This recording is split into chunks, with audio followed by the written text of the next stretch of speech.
Yeah, they got good shit though. They got some good stuff for the They got. No, just hit go. That's on University, right by Yeah, University Christian. Right across the yeah. street. Yo, I'm talking about when they got deals. They got like when I brought what I got for the baby shower, I got it from there. Bruh, but $50 for a pack of oxtails, nigga. And I was at Roe. Like, it wasn't like at no Publix or nothing like that. I'm like, damn. Bro, when I tell you these prices are getting out of control. Oh yeah, we live. Yeah, we live right now. We about to hit the intro real quick. But you know what? First, I just want to talk about these goddamn oxtails. This bullshit. 6 in the pack. I do got news because you was in the market and everything like that. Inflation has gone down from 10% to 7%, so rates should be coming down. So it should start to ease out. We starting to get that little downward trajectory. Hey man, we needed that shit. Look, hey man, and this nigga Shay's over here giving y'all a preview of the No Shade podcast out of nowhere real quick. You know what I'm saying? You feel me? Man, hey, let's go ahead and hit the intro. Let's get the intro. You know what I'm saying?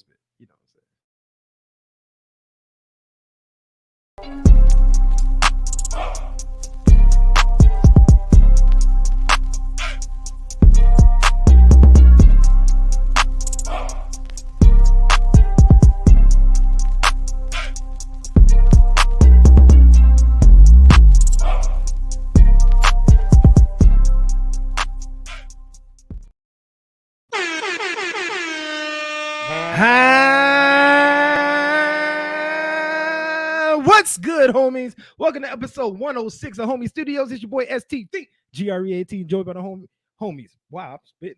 This is what happens when you take a week off. I can't even get through my intro. This is your boy STD, GREAT, joined by the homies Ryan the Shades. What's good with y'all boys, huh? What's good with your boy, huh? What's goody? I think it's 105, Brody. Huh? I think we're on 105. We on... Bro, hold on, bro. Don't sit here and tell me I'm out here miscalculating and counting and shit. We missed last week. Bro, damn, this is 105. Sorry for the improper information. It's all good. My boy's ahead of time. That's all it is. You know what I'm saying? Back to the future. You feel me? I think it's because I already had like a thumbnail for 105 made for last week, and obviously we had some. Thankfully, people were getting healthy around this bitch. Yeah, there was some sicknesses in my family, and I didn't want to bring it around everybody else. We appreciate that. You know what I mean? But we back for 105. Well, I'll change all the other shit after the podcast. After we done recording here live for the podcast. Listen at home. You ain't gonna see no impact on this at all. You know what I'm saying? Miss Mike Beezy, Miss Amanda, what's popping with you, huh? Paulo in this bitch, episode 106 in part. Peasy. Don't tell me AP here. Oh, this man said it's time for the good. Yo, Yo, P-Dot, bro, what the hell are you pulling back up? Yo, my boy said I'm busy, son. I'm busy. Reg, what's popping with you, dog? Huh? That's what they do, man. Hey, we back. Air horns for everybody that's here early, man. Let's go. You heard? We appreciate that, man. That's love. That's real love, right? We appreciate that, man. But yo, it's been a couple weeks, dog. So what's good with y'all boys? Whoo! What? Won't he do it? Won't he motherfucker do it? All I'm gonna say is I'm not gonna go into specifics of it. I'm gonna talk to you later because I gotta talk to you about it because I haven't talked to you about it yet. But let's just say having twins wasn't the biggest obstacle I've had, or not obstacle, but biggest what do you want to say, challenge? Yeah, there it is. The biggest challenge I had this year. Actually, there was something that completely it almost hit me like a death in the family. Like that bill was like, dude, the weight was on the chest. Is what the man said. The man was over here. Breathe. I can't breathe. Shout out to the homie. But God did. You know what I'm saying? God did. You feel me? And your boy is out of the situation, and probably about to bounce back better than I was before. So, yeah, it was an amazing thing. It's an amazing situation. But all I can say is sometimes if you don't know what to do, sometimes just stand still and let God. Don't stop doing what you're doing. I'm not saying don't stop working. Don't try to, you know what I'm saying? You got to keep grinding, you know what I'm saying? But don't make a move if you don't know what move to make. Sometimes you got to let the move come to you. That's precise. That's very precise. So that's like some advanced Jedi junk I learned. You know what I'm saying? Sometimes you just got to stand still. That's some Naruto stuff. Uzumaki, you feel me? You know what I'm saying? Yeah. Ryan, how you been, dog? Everything been good, man. Like I'm finally getting like, settled into this new schedule. I appreciate it, man. Like it seemed like my days are a lot shorter. Like when I'm actually in there with the swing of things and everything's pumping and flowing, as opposed to me being in there so late and it's just dead and I'm just sitting there. So I'm kind of enjoying myself, but as all good things, you know what I'm saying? Like not saying that I'm not going to stay at that actual place, but you know what I'm saying? Like kind of like what Shay said, like sometimes not when you don't know what moves to make, you don't move. You know what I'm saying? But if you can see with your peripherals and your vision where everything is going, and you know when to make that move, you make that move. But not necessarily nothing bad as far as the company. It's just, I just feel like the leaders that I have over my part of the organization, they're very yes oriented as opposed to, what needs to be done. That's what I'm saying? Said, standing still and doing nothing are two totally different things. That's a fact. You know what I'm saying? So, like all in all, but everything's been good though, man. Like I can't complain. My girl seen another birthday, so that's always a blessing. Facts. So air horns. So that's always a blessing. But other than that, man, everything been good though. How everything been with you, ST? Man, things been getting closer and closer to being back to normal for me, man. Because like it's been like a 4-month unpaid vacation. You know what I'm saying? Yeah. So we getting closer and closer to that point where we're gonna be feeling like back to normal, back to this working thing. But I'm gonna enjoy these last couple of weeks where your boy ain't got to do shit. Yeah. But for right now, like it's good, dog. You know what I mean? Like, look, my girl's good. Shout out to the producer of the podcast today. You know what I'm saying? Yeah, air horns. Air horn, please. Yeah, feel me? You heard. Yeah, man, she's doing well. Health-wise, we both doing well. We eating better, you know what I mean? She eating super clean. She over here doing some putting in that work, you know what I'm saying? We got a little competition going on over here on the fitness. Who winning? On the fitness joint. Who winning as of today? As of right now, she got the dub for right now. Okay. She got the dub for right now, but what ain't gonna happen is but I'm gonna tell you what ain't gonna happen. That slander. This is slander. You know what I mean? I'm over here moving the controls, getting my calories in. Oh wow! See what I'm saying? The fix is in, brother. The fix is in. You feel me? It's in, yo.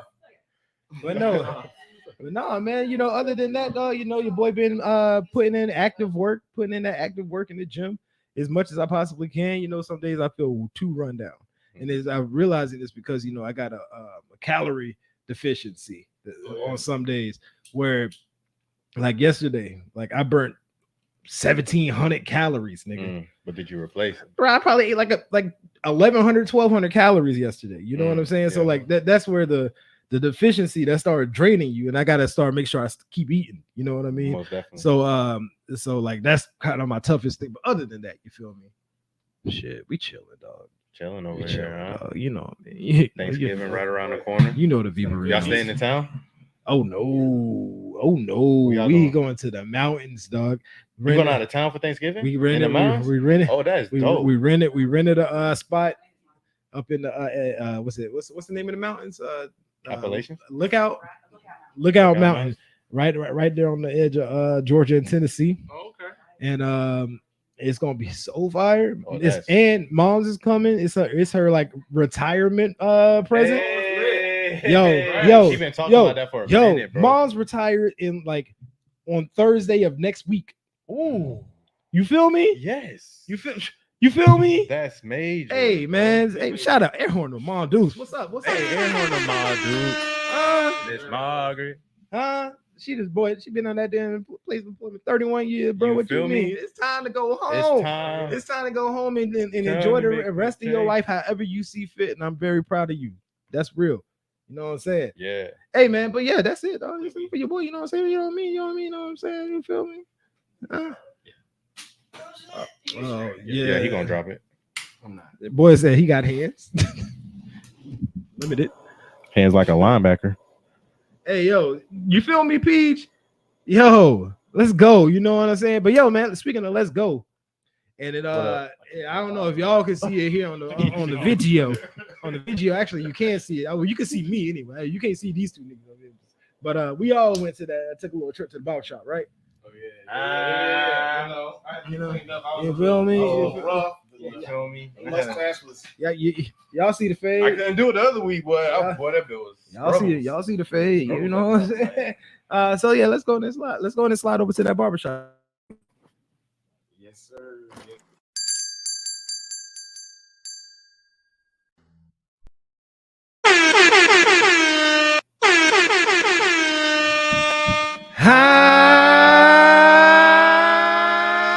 Cause it's time What's the time for, bro? for barbershop talk, What? baby.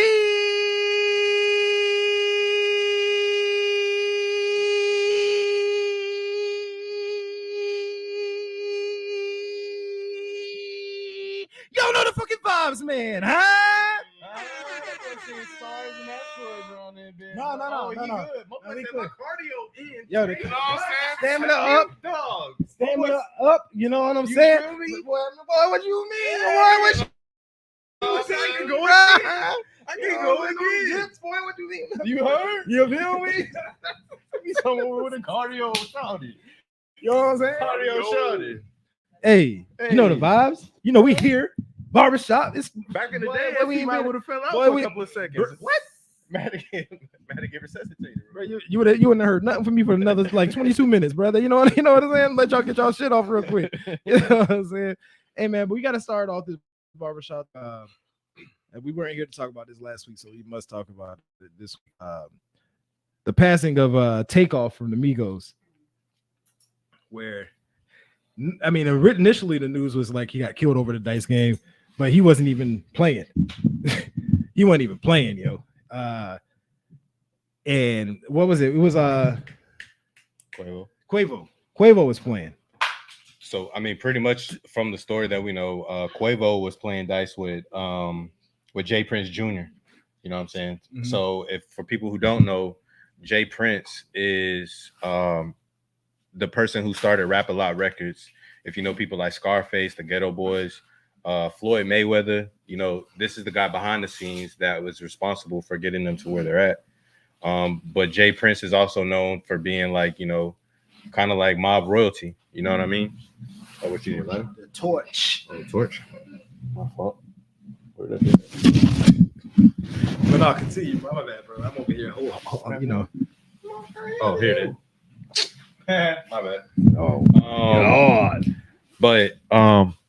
But Jay Prince Jr. is the son of Jay Prince. You know what I'm saying? And Jay Prince is known to, if it has to go street, like Jay Prince got people. You know what I'm saying? He's had. absolutely. I've read his book. I got his book in there called The Art and Science of Respect, and he almost got taken out by FBI agents, and he won a case in court, with proof that proof that there were agents hired to kill him. So there's been a couple of times where he's almost been killed. So Jay Prince is known around the world, or known in hip hop. You know what I mean? And he basically runs Houston almost as far as the street is concerned. He has his own islands, bro.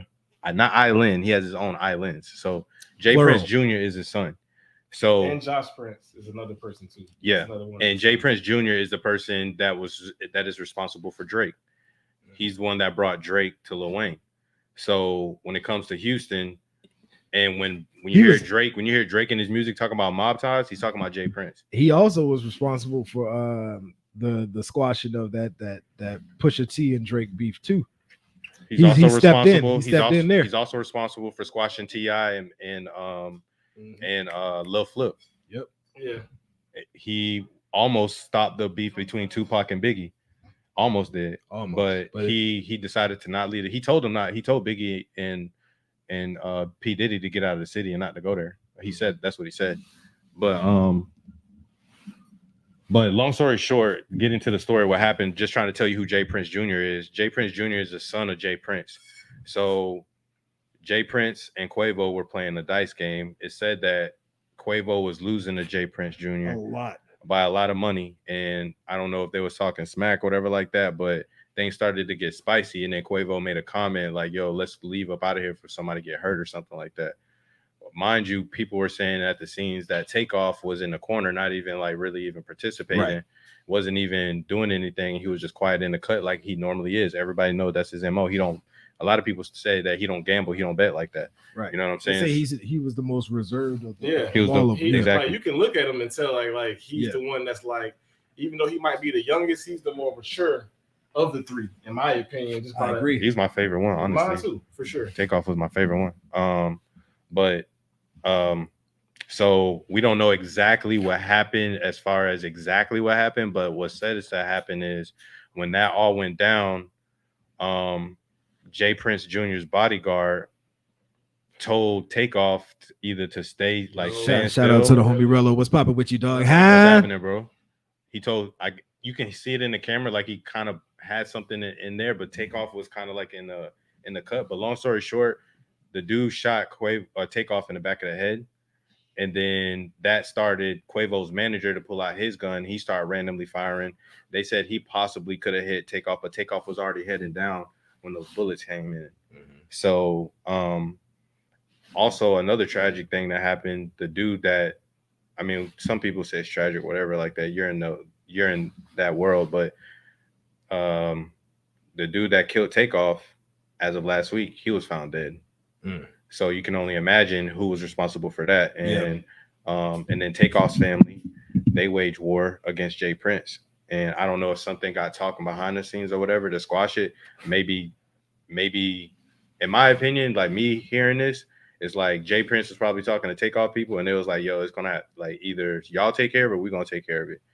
So if you watch mob movies, if you watch any type of anything to do with the mafia, when you're playing by street rules like that, if you're going to take somebody's life out of, and nobody told you to do it, it's a consequence. It's a consequence behind it. It's a life that has to be given in place of that life. Yeah. Like, so give one, take one.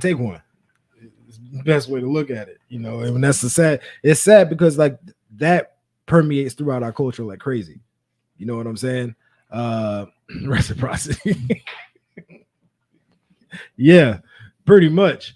But like that shit like rings in our fucking our culture all day, every day.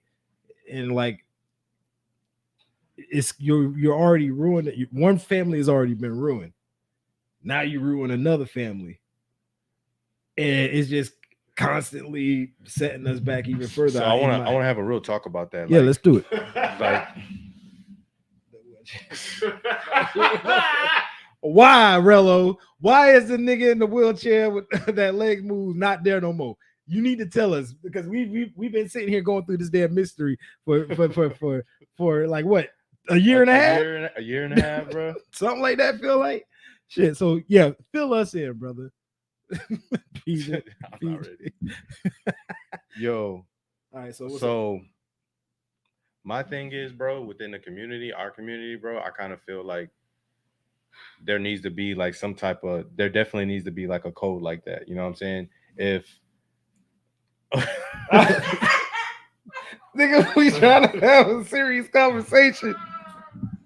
And this nigga want to say, because his arms start moving. I'm fucking weak. Yo, if you've been paying attention to this podcast at all, yo, this nigga Rello comes in talking about the nigga in the wheelchair who legs move. And we just been dying on that for years. And my man that hit us with the fucking haymaker with the arms, dog. I'm weak. Go ahead, continue, my dog. Bro. Shit. So I was kind of like wondering, like, what as a culture, what could we install to, like, I don't know, some type of code, bro. Like, if something like this were to happen, so there's two folds. Like, my thing is, I don't agree that, you know, old boy should be taken out like that. But my thing is, if his death stops like other deaths from happening, like from them being a war, like a street war, mm-hmm. I think it serves a purpose. Mm-hmm. You know what I'm saying? But as far as like a fix, I think within the culture, bro, like I think everybody within the culture should have a code kind of like Maul. Like, yo, if you somebody of color, like, I'm not about to beef with you, bro. We got so many people that's trying to take us out. You feel what I'm saying? Like, there's so many people trying to take us out. So if we got a beef, the the gun should be the last thing that we resort to. If it's about money or whatever like that, you know what I'm saying? The gun should be the last thing that should be brought out. You know what I'm saying? If it's coming to the fact where alcohol, whatever is involved, we should know that, yo, if everybody by the code, like, yo, we're not bringing out guns or nothing like that. Like, if somebody didn't kill your family, somebody didn't jerk you off on the deal, like, you know what I'm saying? Like, your livelihood ain't on the line, your family ain't on the line, we should put the guns away. You know what I'm saying? Like, everybody know if you push somebody's button, anybody will pop off on anybody. You can be the quietest person in the room and you'll pop off on somebody. Yeah. So, yo, we know we all lions. You know what I'm saying? Yeah. Everybody in the room lions. We get it. Why we still gotta like prove that we like the dopest around, or we the freshest around, or we like, you know, everybody know this. Everybody rips our culture all the time. They rip our culture, they take it from us and they monetize it. You know what I'm saying? But we the culture. They get the swag from us, they get the music, they get the slang, like everything, lingo, you know what I mean? Everything. I mean, honestly, it can be summarized in one word, bro. And it's really just pride. Yeah. Like, you know what I'm saying? Like, pride is the devil, like, yo. It literally will cause you to do things that you normally would not do in that situation. You know what I'm saying? So, like, you can know that you dead wrong, or that, you know, this isn't what I should be doing, but your pride will make you do but it's everybody else, and it's what you think, what everybody else is gonna think about you. Yeah, they're gonna think that you a punk, or they're gonna think that you whatever. But I see what Red's saying. So like that pride. No, Reg says that the code will be a byproduct unification of our people. Yeah, and it would. You know what I'm saying? Like, yo, no beefing with somebody unless it's like, if somebody crossed the line and they like what we was talking about, rape and sexual assault, and they do something to your family with it, like, bro, hands off. Like, yo, do what you got to do. I understand. Like, you know what I'm saying? Like, nobody can't tell you what to do with your own family and like whatever, because if you touch my family, like, it ain't gonna be no words. You feel me? So I get it. So I understand. But when it comes to money and everything, like, should somebody be taken out because of money? Yes, I do agree that if somebody like run off with the bag, or like what Plaza's talking about, run off on a plug. Like, if you run off on a plug and you in that type of deal, you got what's coming to you, fam. Exactly. You feel me? That's coming tenfold. Like, but like, too many niggas let like common words, like a dice game, bro. Like, come on, put the guns away, fam. Too many niggas let words push them to push them to that point. But it's not just a dice game. It's the like words that were exchanged. Exactly. It was like seven, like, no, but it's the disrespect. It's you disrespected me. Right. And when you disrespect me, there's a disconnect right there. And then it's like, you my enemy at that point. We was just cool, but then as soon as you say something you disrespect, then it's done. What is it, Rello? What is the problem with this podcast, bro? Fill us in, dog. Let us know, brother. All right, the homie P is chimed in and said, because you ain't made your life of things. I'm getting dropped off by a nigga in the wheelchair. Yeah. Nigga, bro, you're more than welcome whenever you come to Jacksonville, bro. Like, we here, bro. Like, facts. I mean, you can do a Zoom call. Yeah, that we can do the Zoom calls, like however you want to do it. Yeah, the thing is like it's like you're saying though, bro. Like, we sit here and let these niggas let words push them to, like, I don't understand how words get to guns. I can understand how actions get the guns. You know what I'm saying? But how words get the guns, I'll never know. Ryan, keep putting his feet up. Bro, these ain't even new sneakers. I literally I was trying to get comfortable, bro. Like, my legs get stiff. I don't have a lot of, wiggle room. So to stretch them, I gotta twist my legs. See, I'm knocking shit on already, just trying to move. You know what I'm saying? It's your socks, that's what we do around here. You know what I'm saying? If you feel me. Nah, Rello, you right. No, man, but it's just it's sad. It's sad. We got to continuously keep going through this, man. We see, it feels like once a week we get a new rapper is dead.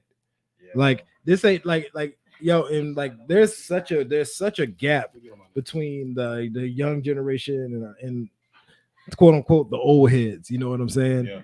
And the issue with that is like, okay, so how can we come up with a solution to help the culture, right? But how can we come up with a solution to help this scenario? The thing is this, dog. When we was younger, it's hard. We didn't listen to old heads. They would talk. They would try to drop wisdom on us and shit. but did you listen? No. No. And that's kind of the problem that we have, like, because now we're becoming the old heads and we trying to tell the young boys, like, bro, like, the nigga that was older than me that was telling me not to do it, I didn't listen, so I'm trying to tell you not to do it. It's just like, nigga, if you didn't listen, you still here. I can do it. You know what I'm saying? Like, that's not the point, nigga. Like, I'm trying to make you miss the whole we try struggle to period. Look, you know what I'm saying? Like, yeah, it's crazy, man. Like, it's hard, and like, I can honestly say, like, even times, like, things that my mother would say to me when I was younger, my father, and as I've gotten older, I look back at it and I'm like, dog, damn, like, she right. If I listened to you when you told me that shit, you know what I'm saying? Like, damn, like, I would have been, but it's just crazy. Like, it's humility, bro. Yeah, you have to go. You gotta be humble in order to listen. But at the same time, because sometimes you be like, oh, I ain't listening. Sometimes those experiences do mold you. Yo, the comment section is going in right now. This man said, Greg. He said, it said it's P dot or PG. Nigga. Who the fuck is Greg? Who called him Greg? Rello. Listen here, me. Who the fuck is Greg? Oh my god. Oh shit! Said, listen man. here, Greg.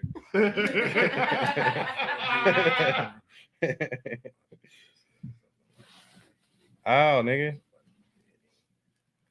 Yeah. So, I mean, this is the difference between people's perception on everything. Like, you say Hal when he says, if you say anything like that, it's gonna be hard. Any and everybody can get hurt. And then in his circle, he say, look, man, that's just code of disrespect, and then somebody got to get hurt. But the problem is like, how do we get to the point to where we stop killing these niggas? How we stop killing ourselves? How we stop killing our people? That shit's crazy, dog. The fucked up part, like in like shot case, to the head. Well, it was a senseless killing. Like, bro, I had nothing to do with any of this shit. You know what I'm saying? Like, I'm minding my own business, and you gonna shoot me? Like, the nigga that's disrespecting you is right there. You know what I'm saying? But you take.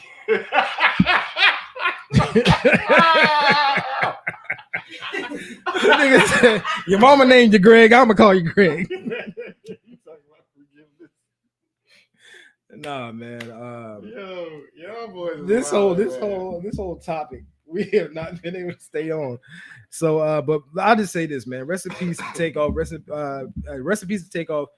Thoughts and condolences to his friends and family, and because, like, bro, this and fans, bro, because this is a huge shot to the culture. This is a huge shot to like. Okay, so I put it this way, right? We was young. We was young when Pac and Big died. But think about the people that was in their 20s, 30s when Pac and Big died. They felt that a lot more than we felt it. For today's culture, for today's youth, this is they Pac or Big passing away. Yeah. You know what I'm saying? I know my homies was on Migos like back in the day when they first came out with Versace, and I was just like, nah, I'm cool. Yeah. Right. I said the same thing. I was like, they're gonna be here for a second. Like, bro, the way that they elevated their, like, they wasn't lying. Like, people start trying to rap like them. You know what I'm saying? He was like, they really taking the swag for real. Like, no, 100%. They said a whole cult, like a different genre, like their own genre of rap. Yeah, people, the cadence and stuff. People have a cadence like that. People got Migos flow. Yeah, people do, man, and they're such a big part of moving the culture forward in regards to being this generation's, like, what I don't even know what their correlation was. Paulo got a huge point. I don't think we understand the importance of human life. Mm-hmm. We don't understand how much power we got. We don't understand like what we here for. We don't understand our purpose, and a lot of that does have the fact of we don't know our real culture. Like, we think our culture is American, and we don't know our ancestry and stuff like that. Like, you know what I'm saying? If you know where you're from, like, that's why with me, like, for me, I never was really too worried about what those other people was doing. I knew my family was from Trinidad. I knew my dad was from New York and all that stuff like that. I knew my culture. I knew where I was from as far as that is concerned. I don't know if the African ties, but I knew I had purpose though. You know what I'm saying? My dad Yeah. instilled that into me early. If you don't have your father or if you don't have your mother to instill that into you, and they're not instilling that to you, they're just worrying about working and putting a roof over your head and everything like that. You could look into the streets to raise you, and the streets is telling you this. You know what I mean? So it's some of the stuff within the street is okay, but some of the stuff ain't. You know what I'm saying? So I think it has a lot to do with what Apollo said. Like we don't understand the importance and the power of human life. You know what I'm saying? Yeah. I mean, honestly, bro, like we have to. I don't think we really like think as people of color enough at like the fact that this country, you know what I'm saying, was built on our backbones. You know what I'm saying? Yeah. Like we're a strong people, bro. But when we do things like this, it's a very weak-minded mindset. You know what I'm saying? It almost diminishes, you know what I'm saying, the strength that we have as people of color. You know what I'm saying? When you do things of that nature. So I think the answer to our whole thing is in the mirror. Like if we look in the mirror, our answer is right there in front of us, bro. You know what I'm saying? A lot of other cultures, they handle stuff within the culture. The dollar stays within their culture. They're like, we don't own a lot of the things that, you know, and it comes down to business. So people are working on it now. I can say like right now is a lot better than it's ever been. A lot of people are working together, and a lot of people are backing each other and doing what Martin Luther King was really talking about. And it was talking about monetizing and back business, you know? So it is a fact that they don't want us to bond and grow based on what and where pound cake come from, or the Southern pound cake. That's a fact, Peach, and this is why we need Peach on the pod. Peach has to come in and drop these kind of gems on us. You know what I'm saying? These jewels. All right. Can we admit one thing here? I feel like the millionaire shouldn't be out playing dice with random niggas. The black community will never change. I'm 30 and I've never seen change. So we just have to be smarter. Yeah, we've had to be smarter for a minute. The only thing I'll say about that, Rello, is that I don't think it was random. Like they know Jay Prince. You know what I'm saying? When you go to Houston and whatever like that, you messing with Jay Prince or whatever. Like that's how I know they met up for a dice game. You know what I'm saying? They knew each other, or they know of each other, and that wasn't their first time together. So how did he hear that? Like, how did he hear that? Yeah. We live on mic. You know, we live. You know what I'm saying? So yeah, man. Once again, this recipe's to take off, man. And this is just we got to stop this bullshit, man. But I think it's time we go to this little spin. We'll see what's up, man. Because we gotta keep the thing rolling. You feel me? Ain't no easy transitions. Out of that. No, you go to.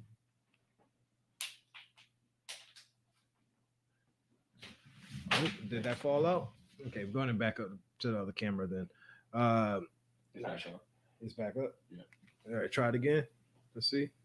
Try the middle one. There we go. Turn that bit back this way. You know, bro. There we go. All right, let's go and spin this bitch, bro.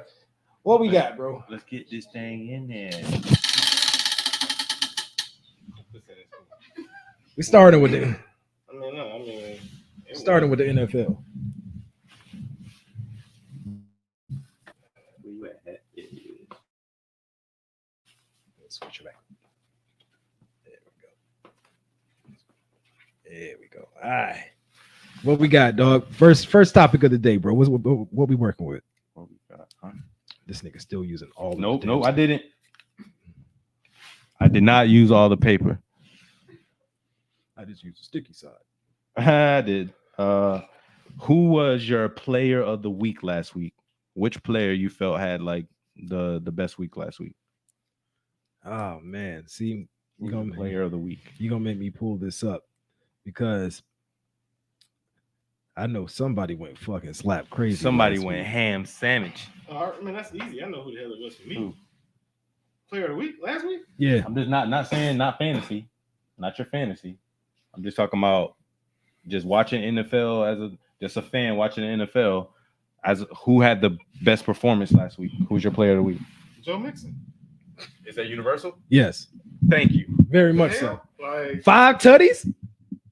5 tutties? One receiving touchdown, 4 rushing. 4 Russians? All I know. And then the record was 6. Or to break the record was 6. Did he know that? They didn't tell him until like at the end of the game, and he was like, "You gonna put?" Yeah. He was like, they shut him down. You don't They shut me down. Nah, they shut him down. It's the middle of the remember season. Before the pod, I was listening to something that he was on Richard Sherman podcast talking about it. They shut him down though. Don't shut me down when I'm that close to history, bro. Okay, 4 rushing touchdowns, 1 receiving touchdowns. If you had him in fantasy, 55 fantasy points, 153 rushing yards on 22 attempts, 53 passing yards on 4 receptions. Nuts. So he had a 203 yard game, bro. All inclusive, all purpose yards, all purpose. And I'm gonna keep it a beam. I had him in one of my DraftKings lineups. You know what I'm saying? You what? I mean, minimal, but he had 58.1 points on DraftKings. 58, nigga. If you ain't have him, you wasn't in the money. You know what I'm saying? He went crazy. Hey, I'm gonna say this though, because he's the most obvious choice, and that's evident as fuck, right? But that boy ETN for two consecutive weeks since James Robinson has been traded over to the Jets. Shout out for y'all, by the way. That boy ETN. I may have done this prematurely, but I traded him in fantasy. Oh, why? I got CeeDee Lamb, Dalvin Cook, and Khalil Herbert, and I traded AJ Brown and Travis Etienne. For what? For that was the trade? I got CeeDee Lamb, Dalvin Cook, and Khalil Herbert. But here's why. Because Doug Peterson said this week that they're about to start lessening his load. So wait, you traded him after the past 2 weeks of performances? Yeah, I just traded. I had him the past week. So I probably messed up. But sometimes I question. Yeah, I know. But only reason I traded him was because he has been going crazy. But Doug Peterson said they're going to start lessening his load. So you gonna lessen his load when he's toting for like over 5 yards a carry? Yeah, but he ain't built for that, bro. He's not that type of back. That's why they needed James Robinson still, in my opinion. No. You know what I'm saying? I don't think that. I think it's good that they went ahead and let James Robinson go and do his thing. They got Hasty, who can come in, he's a bigger back who can come in and still as long as they run Jermichael Hasty, yeah. But I'm just saying, like, to have an elite running back to come in. So no matter if you take Travis Etienne out or if you got James Robinson in, you got an elite back there. I feel you, but like, if I had to say somebody else, and this is probably biased, dog, Sauce Boss, bro, like player of the week. I mean, I think he was defensive player of the week. Yeah, no, Sauce is that dude. Yeah, like I already know that, but I'm saying he won defensive player of the week. I think he won defensive rookie of the week and defensive player of the week. Yeah. So like, Sauce is the real deal, bro. Like, did he get another pick? Yeah, he picked off Josh Allen. Yeah, baited him, baited him, dog. Baited that nigga, dog. Nope. Yes. I was like, oh. He was like, y'all keep playing with me, bro. Like, I want y'all shit. Like, bro, baited that man, dog. Bro, like, I knew that he was the truth. Like, when they talked to the defensive coordinator, he was like, if Sauce makes a mistake and you tell him what it is, it doesn't happen again. He was just like, he doesn't make the same mistake twice. And I saw that, like, the first play of the game, he got beat on a double move. Mm-hmm. So he was like, okay, that shouldn't happen no more. Like, I was watching him mirror like this route that Romeo Dobbs ran. Like, bro, I'm talking about Romeo's like cut, and like trying to do like I'm talking about every move that he made. Sauce was like, and then like as soon as the ball came, knocked it down. Like Romeo Dobbs on the ground, he's still standing up. Like, bro, stop playing with me. I'm just like, that is crazy. Only Peach talking about he lucky we ain't been here with the Jets being 6-3. Oh yeah, Peach will be talking shit. Like, bro. But the thing is, like, we missing 3 linemen and Brees. Like, we had Brees. Shit. Ticket last week, everything. Hey man, you got to show respect to them Jets, man. Them Jets is out here doing their damn thing, and I'm gonna add one more player to this player of the week topic situation we got going on here. And really, he's the player of the season for me, bro. The Bombay Tyreek Hill.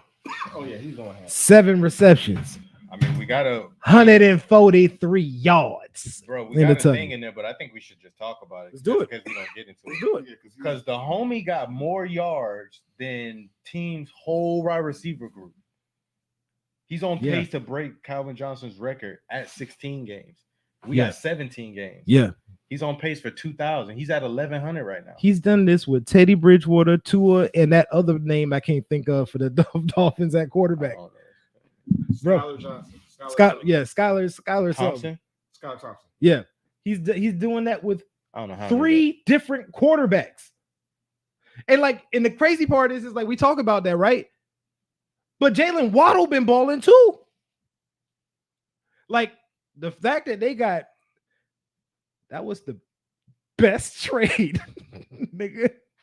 They made that offense so prolific because Waddle was already making that offense pretty good, but Waddle is a 2, And now they got 2 good running backs. It's the quick. They're not twitch of elite, but they got Tyreek, 2 like, good boys. You can get Jeff Tyreek- Wilson balling for them already. and Mostert. You can give Tyreek a drag route for like 2 yards, and that shit turns to like a 60-yard game. Like it's not. But the thing is, though, bro, he hasn't really been doing that, bro. He just been roasting folk. Bro, he's been straight roasting, bro. It wasn't just me. Nope. Like I'm telling you, like I was like, whoa, nigga, Shit! wait a minute. That Southern? That Southern? I told you that Southern pound cake, bro. So the pound cake hit. The Bombay. Shit. All right, no, but Tyreek what adds so much to this damn team, bro. Is he gives the confidence in Tua. Fuck it, Tyreek down there somewhere. You know what I'm saying? Like that's pretty much how he's treating the scenario, and as he should. He's capitalizing on what the fuck he has. You said Miami Dance? Huh? That's what you just said? Miami Dance? No, I said Tua. Tua? Yeah. Tua's confidence. Like his confidence level. I mean, he's got a receiving core like he had at Alabama. You see what I'm saying? And and that's why you're starting to see teams do that shit. You got Jalen Hurts with Devonta Smith. You got even Trevor with ETN. Honestly, bro, you want to know what's kind of scary? What's that? They can go to another level. You got Burrow with Chase. The Dolphins can go to another level if they use Gesicki. Yeah, he was on the trading block for a minute too. Yeah. And I was very surprised by that because I was like, yo, because they're not using him in his offense. No, It's a running back receiver offense. Mm-hmm. If they find a way to incorporate Gesicki, they can be unstoppable. For real. Mike McDaniels is a coach. that's facts, Reg. How do you game plan against speed? And I hate to admit it, like I was watching, I watched this interview with Stephon Diggs, and he was talking about like how he was like they were trying to talk about releases, like wide receiver releases. He was like, bro, like he showed us videos of basketball crossovers. Mm-hmm. So we're just like, what is the point? He was just like, you have to get your person off kilter before you make your like. So like, and he was like, and they said like, you can see in one game, like Stephon Diggs actually was like had his hand like he was dribbling the ball like, and like the cornerback went that way and he took off down the field. I'm like, so he was like that's how he taught us instead of us making it think about football. It was like think about the footwork. Yep. I'm just like, damn, like that's nasty. Yeah, niggas is disrespecting Peach in the goddamn comments right now.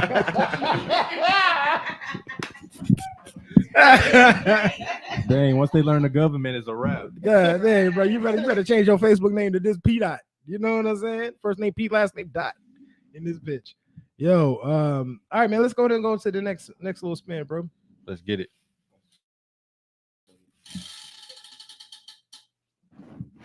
NBA. Okay.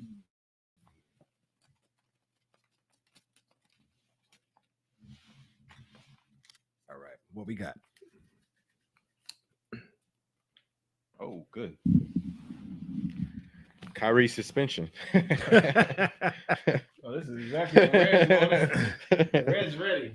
Kyrie suspension. All right, let's go. Hold on, I want to pull something up real quick. Okay, here we go. Okay, so we weren't able to talk about it, but Kyrie got suspended because he tweeted or posted. Only thing he did was put a link to a movie that was called H2N, and it stands from Hebrews to Negroes. Mhm. And it basically talks about how actually it was talking about all people of color pretty much in this book, but basically it was talking about how black people pretty much are the real original Jews, and that culture and that knowledge was stripped from us. And Hitler was actually, it said things like Hitler knew that, and that's why like black people were actually treated better in Germany during that time. And I've actually heard stories about that, by the way.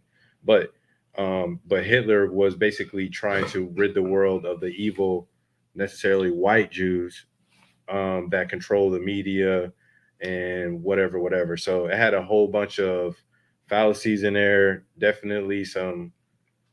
It definitely has some reaches in there, but if you look at the core of it, there's some things that are debatable. I would just say that. Okay. But Kyrie tweeted that he got suspended for 5 games. The NBA PA kind of felt like that was excessive because not only did he get suspended, but they also put in some 6 steps that he had to clear in order to come back. And I have the 6 steps here. Okay. One of them is apologizing over and condemning the movie he shared. Second is a $500,000 donation to anti-hate causes. Number 3 and 4 to go through sensitivity and anti-Semitic training. Number 5, meet the leaders of the Anti-Defamation League plus Jewish leaders. And lastly, a sit down with Josiah likely as a final clearance before he gets to return. So I just want to put it on the table. Like, how do y'all feel about this whole situation? So the thing is like, okay, he went and posted the video on the link for the video on Twitter with 0 context, right? Right. Which he's done in the past. He's done shit like this in the past without 0 context. And what happens when you don't put any context out there is people can fill in the blank. So it instantly went to anti-Semitic things of that nature, right? Absolutely, Reg. The Bible tells us that the Jews are black. Okay, hold on. Let's go through these 3 comments we got right here. So we saw the one from Reg. You got Peach said it takes a lot about what I believe in. Somebody else read that shit because my fucking throat's still fucked up from pound cake. It talks a lot about what I believe in, of course, and over time everything has been corrupted, but a lot of base knowledge and no anti-Semitic stuff, bro. I saw this before this happened. Okay. Yeah. Yep. Adam Silver and the Nets owners have changed their tune, of course. So but like I was saying though, is like when you don't put any context, people are allowed that allows people to do is to be able to fill in the blank, be able to say, well, you meant this when you posted, or you meant that when you posted it. Mm-hmm. And the easiest thing he could have did initially is just be like, I posted it because of this, for this reason. And then whatever the backlash is off of that, it is what it is, but I gave you my reasoning. So what ends up happening in this scenario is then you have, because you're going to have people run with the anti-Semitic narrative.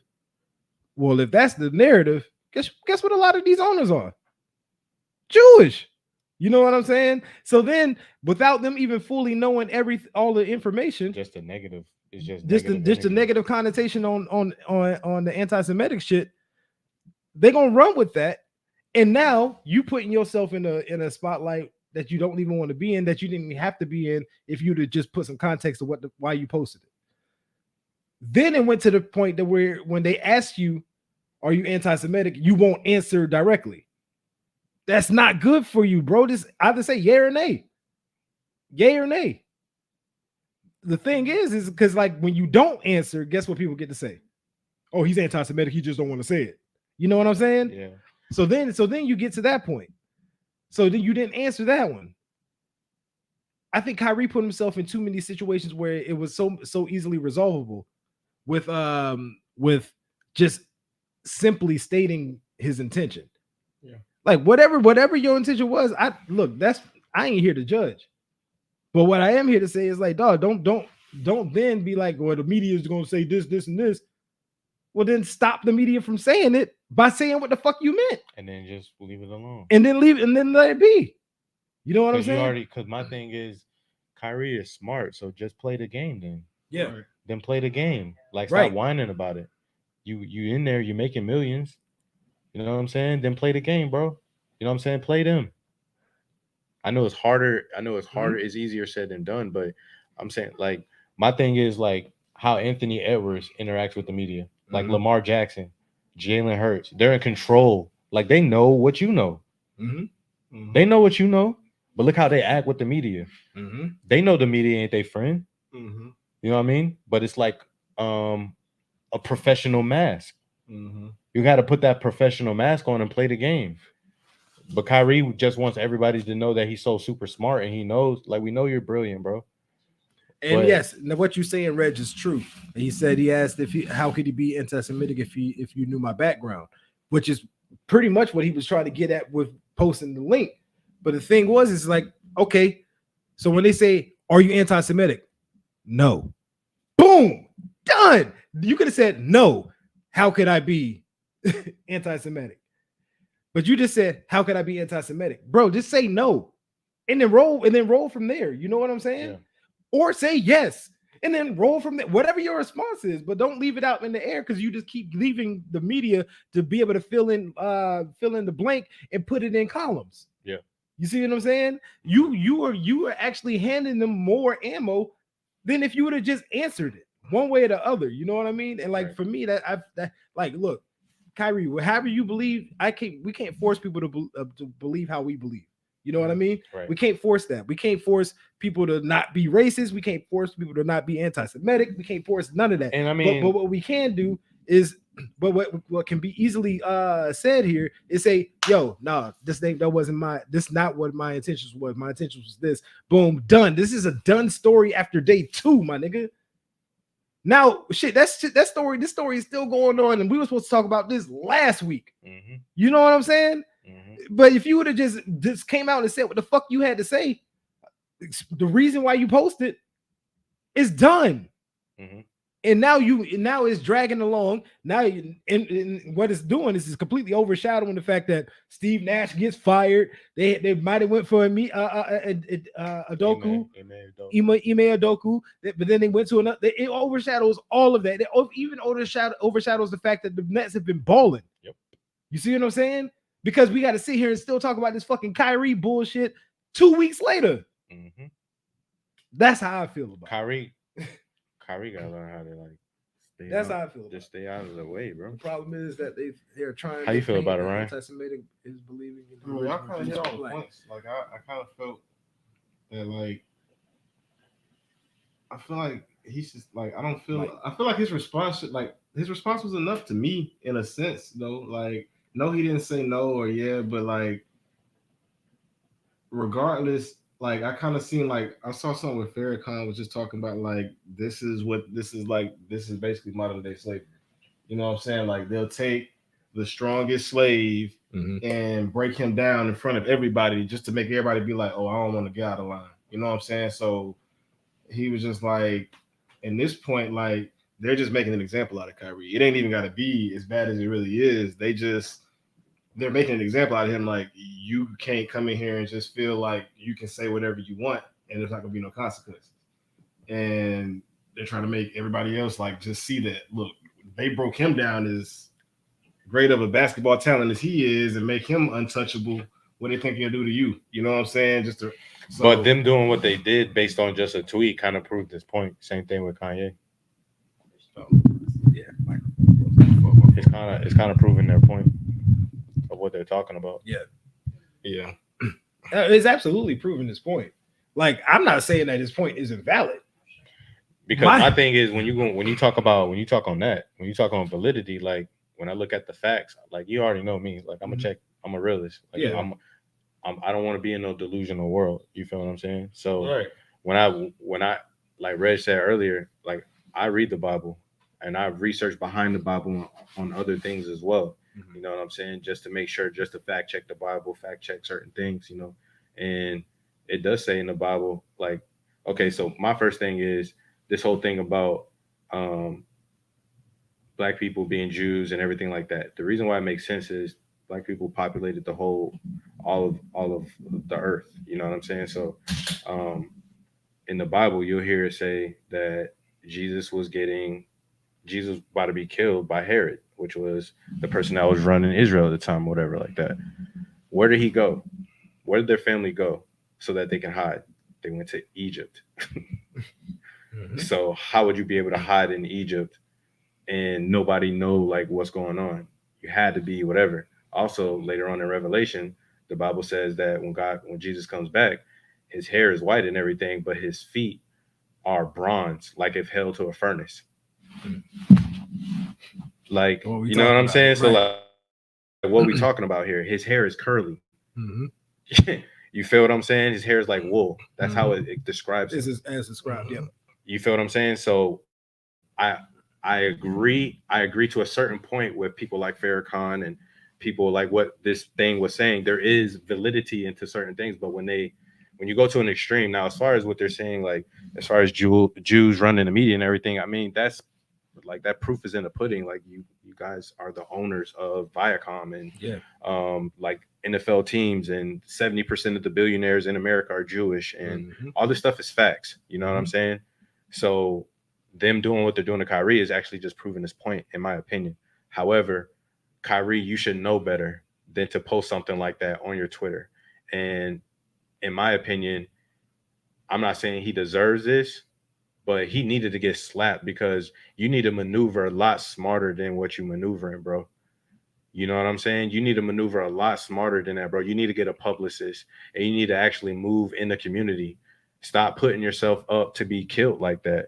You know what I'm saying? Maneuver and make changes in the community, like you saying. Like this, that's because this just move, bro. Just make your moves and do it. Stop talking about it. Stop putting it in the face of the media for them to be able to do that to you. Well, he's putting himself up to be shot. Because the thing is he's like, shoot me so everybody can see. Right. Like no. But the thing is, like he wants to make a positive change, and I know that. I know that's what he wants to just move smarter, bro. But the thing is like sometimes Kyrie think he's smarter than a lot of people. Yeah, he needs wisdom. You know what I mean? and the thing is like, bro, like you don't have to. If you want to make the change that you really want, you can either go radical with it, or you can go fucking cerebral with it, and be here longer. And I feel like be here longer, right, longevity, and have a longer career. He leans on that radical side more than the cerebral. But the thing is that he always says that he always acts as if he's smarter than people. So I don't grasp the concept why he goes the radical route instead of the cerebral route.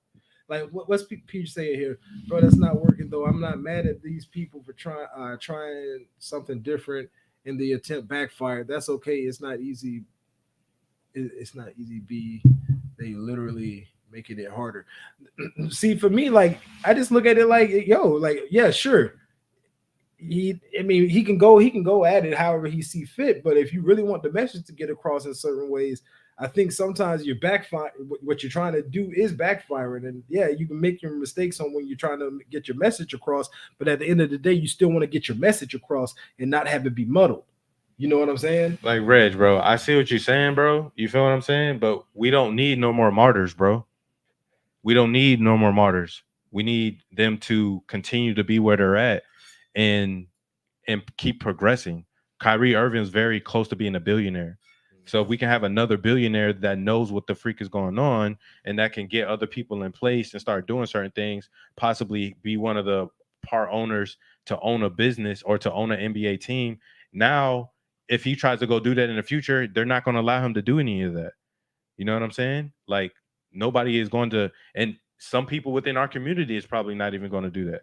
You know what I'm saying? Just because they're not going to be able to get business done. We got to operate. Everybody knows what is going on, bro. Yeah. Like if you don't, then you're living under a rock. Like, you know what I'm saying? You're not living in reality because all you got to do is follow the money. If you follow the money, you'll see where it is. Huh? The money will take you everywhere. Yeah, if you follow the money, you'll see where the money, everything, there is no coincidence in anything that goes on, in my opinion. Like I study the market. I know like if you look at the markets, you look at everything is connected, unless you're in some place that's not operated underneath the current system. You know what I'm saying? So if you're going to live within the system, then operate within the system, but make change within the areas that you can make change. But trying to be another Colin Kaepernick ain't going to work. You know what I'm saying? We need you in there. You know what I'm saying? I'm not saying that I agree that everything that Jay-Z does, but Jay-Z knows what's going on, and Jay-Z has done things and spoken out as well. You know what I'm saying? But he actually is still in the ball game to make major changes and make decisions. We need Kyrie there to do stuff like that. And now, I mean, if he comes back and whatever, but Kyrie's going to do something else. Like this is his MO. You know what I'm saying? He's going to do something else to get himself in trouble, and this probably going to be his last time, bro. Yeah, like he got like one more chance, probably. He just saying like they could take the money, you can easily talk about follow the money. They can easily take the money away from a Kyrie who's almost a billionaire. Sure, you can cut off the continuation of the money, but you can't just. But you can't stop your movement if you got a movement going. Right. If you make a movement, the money he can get money from other people. He can get money from backing from other people. Like LeBron still backs Kyrie. You know what I'm saying? Like they can take your money away, but you can still get it from other people if you're doing the right moves. Yeah, and Reg is talking about the First Amendment, and this is why I say, then just say whatever the hell it is that you mean, because you have the right to say how you feel. You know what I mean? We don't have to agree with you. Yeah, but you can say however the hell it is you feel. You know what I mean? Yeah. How do you when you posted that? Like in your point of what you're saying, when Kyrie posted that. What was the point of what within that video, what within that movie do you agree with? What was your point? What was you getting at? Mm-hmm. If you don't agree with everything in there, what did you agree with? Yeah, or I don't even need to know that part. Just tell me why you posted it. Like you ain't got to say go into deep details as to you don't even have to just to clear up the air. It's easier to just say this is why I did it, and then because then.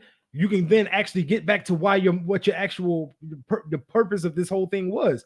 And now they ain't even talking about why you posted it. They just calling you anti-Semitic off rip. Sure. And that's gonna muddy any message that you was trying to get across to begin with. You see what I'm saying? Yep. So if you actually put some kind of thought behind it instead of just throw it up there and lay it up, so everybody can then just go how is talk about it however they see fit. Like.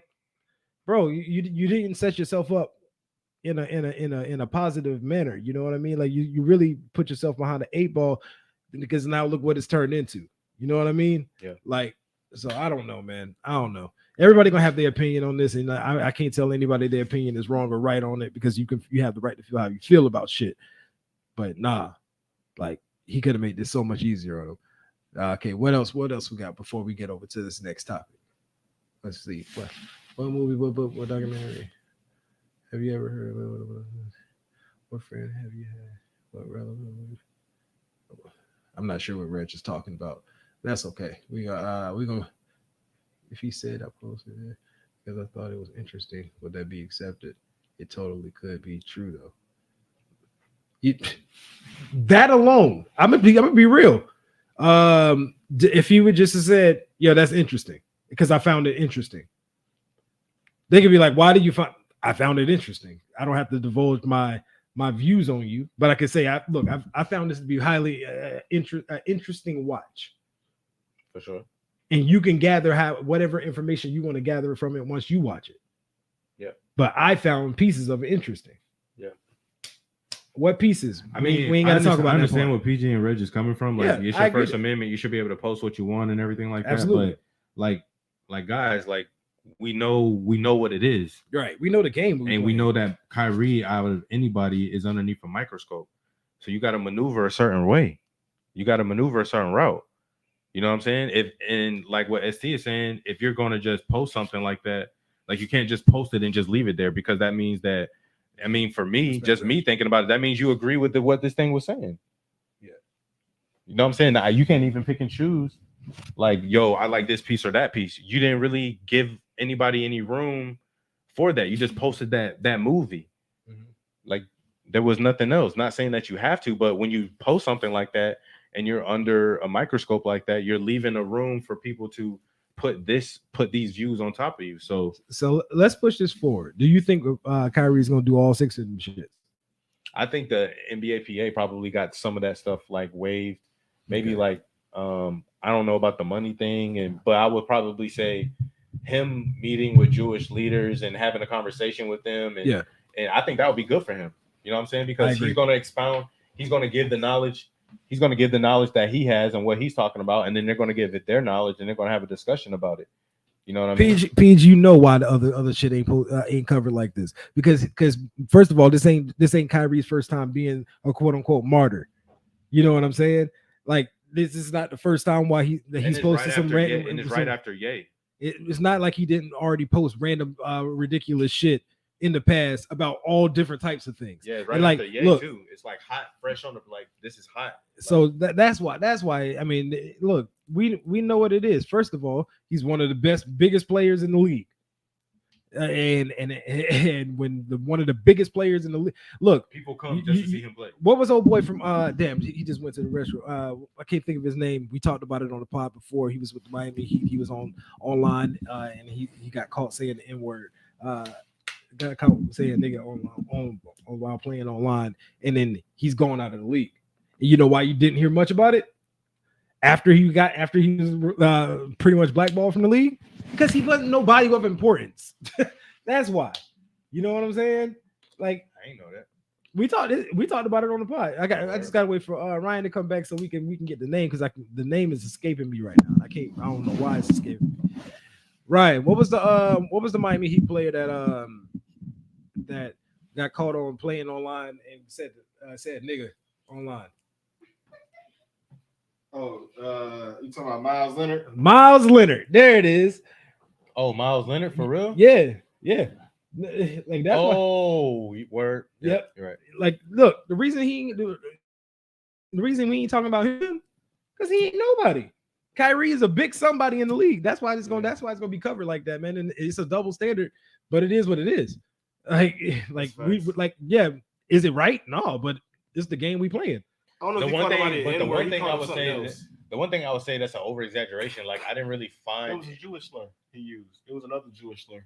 That Kyrie did. No, Miles Leonard. Oh, word. Yeah. Okay, that will explain it. That right there explains it. Because I was about to say you get kicked out because you said the N-word. I was like, they doing it like that now? But when you say that right there, now that yeah, because that's how it is. But never label this way. Pete, you can't act like you don't understand what's going on here, though. You know what's going. I can understand why you can say why does it must keep going on like this, but you know why it's happening.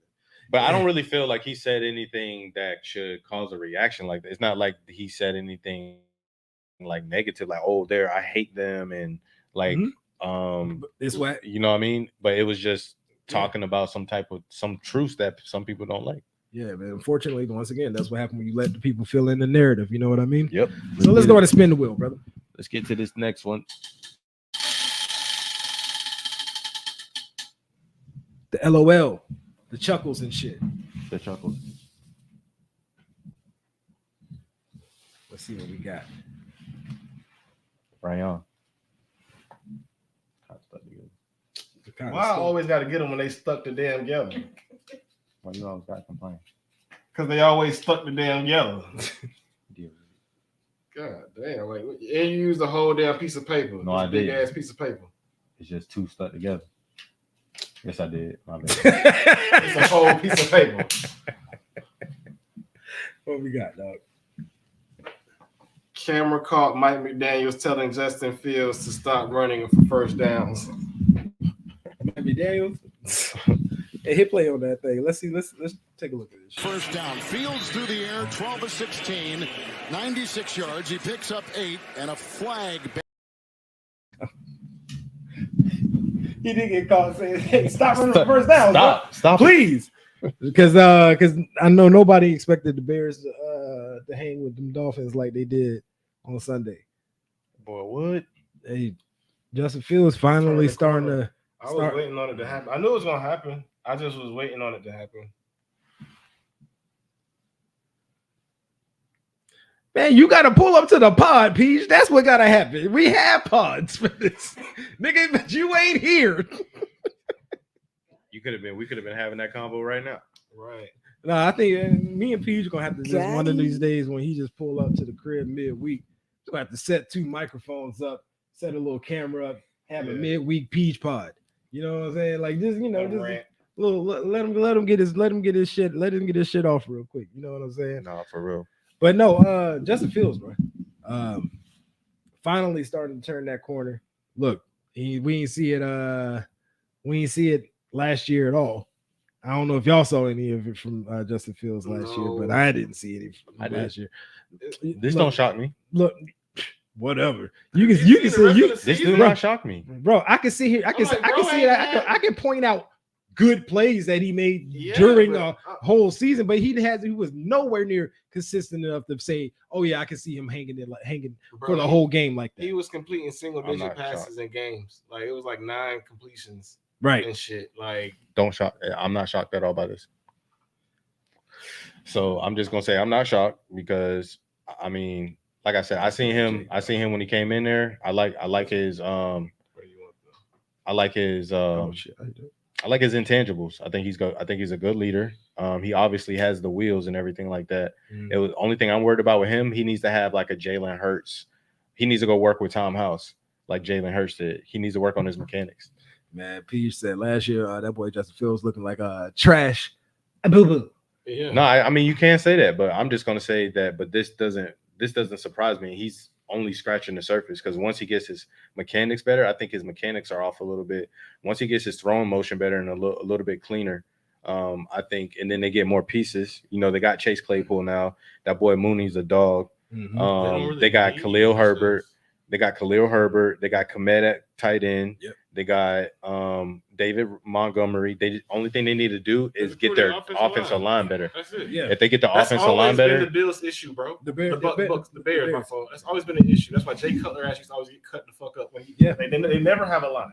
Yeah. Like they ain't have a line when they made it to the Super Bowl. Yep. Like they don't invest. If they get an offensive line, it's gonna get even better. All they got to do is bring in like a coach or like a personnel person that specializes in finding offensive linemen. Because bro, you can find good offensive linemen that nobody knows about, like in the 5th round. They go to these lesser schools. You know what I'm saying? It's all about scouting. Like, I mean, they did trade Roquan, but they're deep. I mean, they got Eddie Jackson. I don't know who else they got on defense, but they had a straight. They got another boy back there at safety. Deion Bush still over there. You know what I'm saying? Mm-hmm. No, when it comes to O-line, bro, you can go get great talent all you want. Once you get the talent in there, you need to be having motherfuckers be doing all kinds of team building exercises to get the game chemistry. Yep. Because you can have 5 great linemen, but if they ain't communicating well, they don't got chemistry. Then they ain't got then that shit. That line unit can could be elite if they play together. Exactly. So at the end of the day, it's not about just bringing in the talent. It's about bringing in talent that can click. Yeah. On that offensive line. 100%. The shit. Look, we 2 of us Jaguar fans. We've been seeing how offensive line chemistry can kill a damn squad. You know what I'm saying? And garbage. Look, bro. Like, honestly, and I didn't like when the Jets got Douglas as a GM, and they was like he had like an offensive lineman background. I didn't value that initially. I was just like, what the fuck that's gonna do for me right now? Like, we can't even fucking score. You talking about, you know what I'm saying? But he was like, bro, you have to win in the trenches. So like, I'm looking for winning, and I'm like, we're running the ball effectively, but we're down like 3 of our starting offensive line. Bro. So it just helped you realize that lineman mentality that can be brought in. You know how they always talk about they got that dog in them.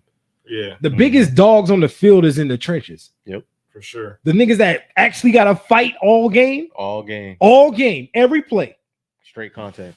Them the biggest dogs in the game, dog. Because like you can't even be half soft and be in the trenches, bro. No. You know what I mean? So when you got somebody that has that mentality of not fuck that, we winning. Yeah. Because I'm gonna beat their ass and we gonna win. Yeah. Like when you have a like that's how your leader or your GM is instilling that type of mentality into the team from the coaches they hire to the players they draft and bring in as free agents. Mm-hmm. You got that mentality to start, Mm-hmm. is going to continue to build you. And Justin Fields is an elite runner. Yes. So you got it, and it's 2022. Look, you gotta have a quarterback that can at least move. These statue quarterbacks ain't gonna get it done for nobody. not no more. You know what I'm saying? Like, Don't work no more, bro, because these defensive starting ends are too good. They're starting to incorporate it into the offense, like running plays specifically for the quarterback now. Bro, some of these defensive ends are way too good now. Even the defensive ends that are twos are great. You know what I'm saying? Like, so you can't have no quarterbacks that's just sitting back there as being a sitting duck, an easy target. That ain't gonna work. Once Tom Brady leaves, I don't know who else. Matt Ryan needs to go. But I mean, you got players like Mac Jones still there. You got Stafford. Jimmy G. Stafford don't move. Kirk. Jimmy G don't move anymore. Yeah, because of knees. Because of knees. Yo, don't get me started on Stafford. But bro, they ain't got no line, bro. What he supposed to do? They ain't had no line. He was still getting completions and shit, and they was winning games. This has to be out there with 10 fucking fantasy. Ain't nobody getting separation but Cooper Kupp, bro. Then keep throwing it to Cooper Kupp. You can't. 25 yes, you can. Man. The hell you can't. If Devontae Adams can get mad targets like that, so can Cooper Kupp. And that's why Kupp hurt right now. Carrying this damn team on his For back. real. Boy got all that damn. Boy got boulders on his back, bro. What you mean? I'm gonna let y'all finish, but like I ain't gonna lie. I just want to say this. Like I felt like, because I don't think I got a chance to speak about my boy. I feel like Brees would have been the rookie. Would have been the offensive rookie of the year. Yeah. Brees was on the road for that. Oh, for sure, bro. That boy was getting busy. That boy was getting off, bro. And every game, I'm like, bro, he breaking a long one every game. Yeah. Brees that dude. So if Kenneth Walker. No, they said on the whatchamacallit that he had the same athletic score as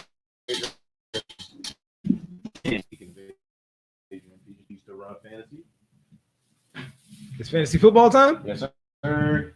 Let's go. Okay. Okay. All right. So it's a who you got scenario. Who you starting, who you sitting. Who you got? DK Metcalf versus the Bucks or AJ Brown versus the Commanders. Who you starting, who you sitting. I'm never sitting AJ Brown because he's been going slam ham on everybody that he's been playing. So give me AJ Brown. Yeah, you give me AJ Brown also because I got him in both of my fantasy leagues, and both of my fantasy leagues love this nigga. You know what I'm saying? You feel me? You feel me? You know what I'm saying? Look, bro, DK has been playing starting to play a lot better now that Gino is really feeling this shit. You know what I'm saying? Now they don't feel like they have the clamps and the restraints on Gino as much at this point of the season as they did week 2. You know what I'm saying? And it's starting to open up and allowing DK to go out there and make some more plays. But at the end of the day, AJ Brown is he's made Devonta Smith look like a 3. How much he's came in and impacted that damn receiving core. You know what I'm saying? No, I don't know about a 3. Because Devonta Smith is gone. Yeah, one game. Devonta Smith has had one game. He's had 2 games. I mean, 2 games. It's not a big difference from the one. Right. That's like AJ Brown has had like 3 good games. What? I got him in fantasy too. He's had boy, then you wrong. Yeah, boy, wrong, you must not realize he was carrying your team a couple of them weeks. Bro, he's had 3 good games. Bro. What? Bro, what do you consider a good game? Right. That's the real question. That is really what the question is there. True. What 20, do you 20 plus? That he's had more than 3, bro. Yeah.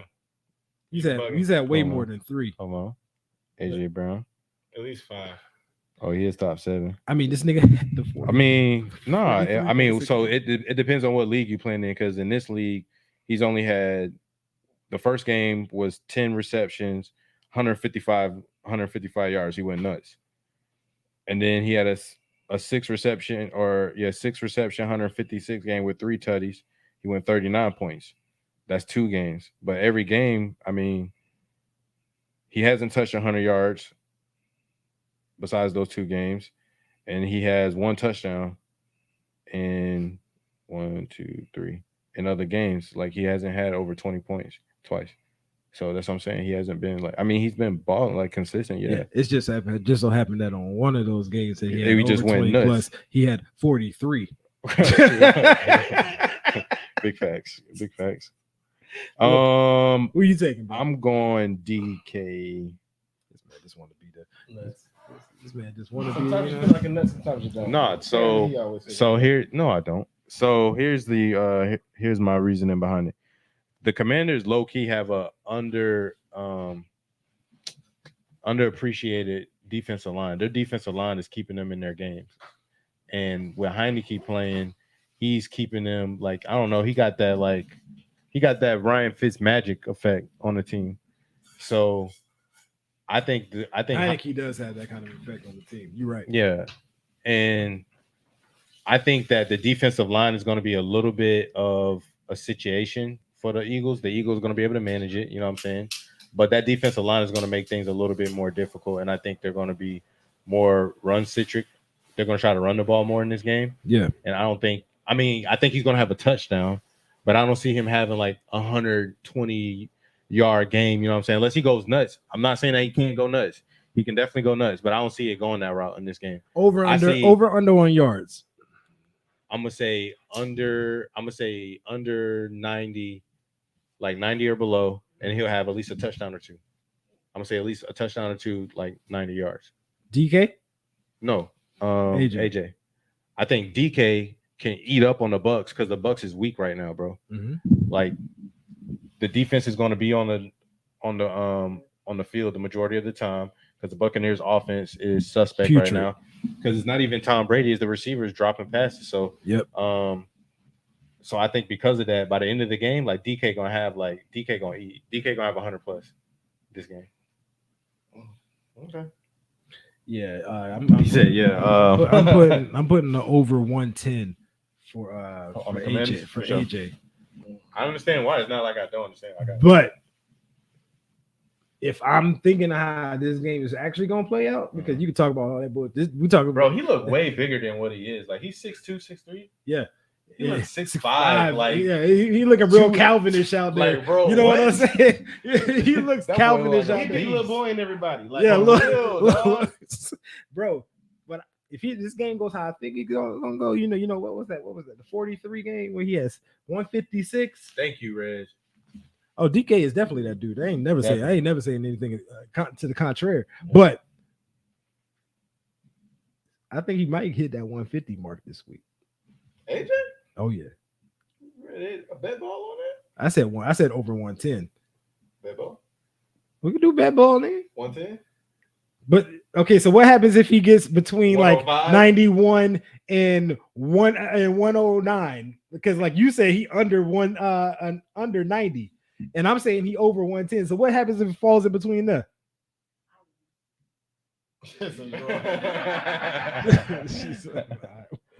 What happens if it falls in between there? Then what happens? Void? Then that means we need to come to a median on what the over-under gonna be. 100. Over under 100. Yeah, I definitely bet ball you that one, bro. Okay. Absolutely. Boy, you better bet right. It's official. I'm good. Ooh, Like a ref with a whistle. nah, I'm good.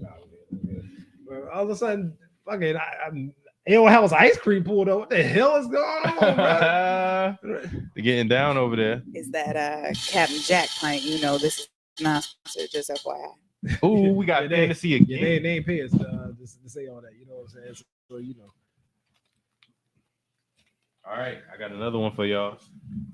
Who you got? Ooh, tight ends. Can you open it? Huh? Huh? Man. Oh my god. Huh? Oh. Who you got? TJ Hawkinson versus the Bills or Kelsey versus the Jaguars?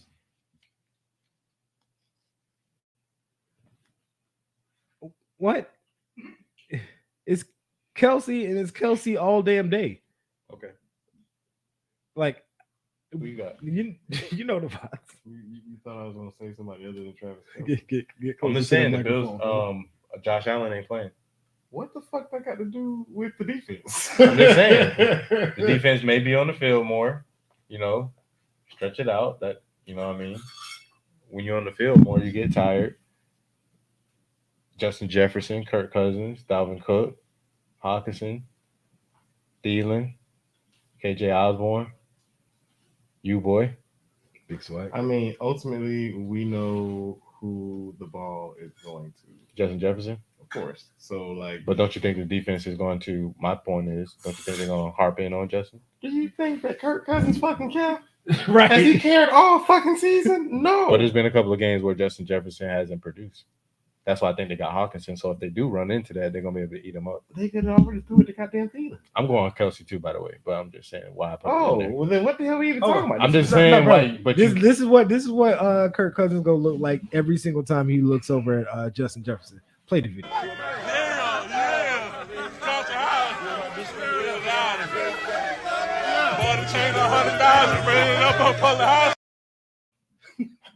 That's how Kirk gonna look every time. Oh shit, y'all know what time it is. He You don't know what I'm care saying? who's over there. Like, dog. You know that Justin either Justin's gonna catch it or he's not gonna let the other person catch it. Like, when you can guarantee a quarterback that, like, they like, oh, okay. You know what I'm saying? Like, I'll always take a chance. all right. Everybody going Kelsey. Just making sure. Yeah, definitely. People get slapped every day, B. Dang, bro. Fantasy again. Bro, it's fantasy day. I guess it's time for that fantasy. You know what I'm saying? Yeah. With my fantasy. All right. Let's see if we do this one.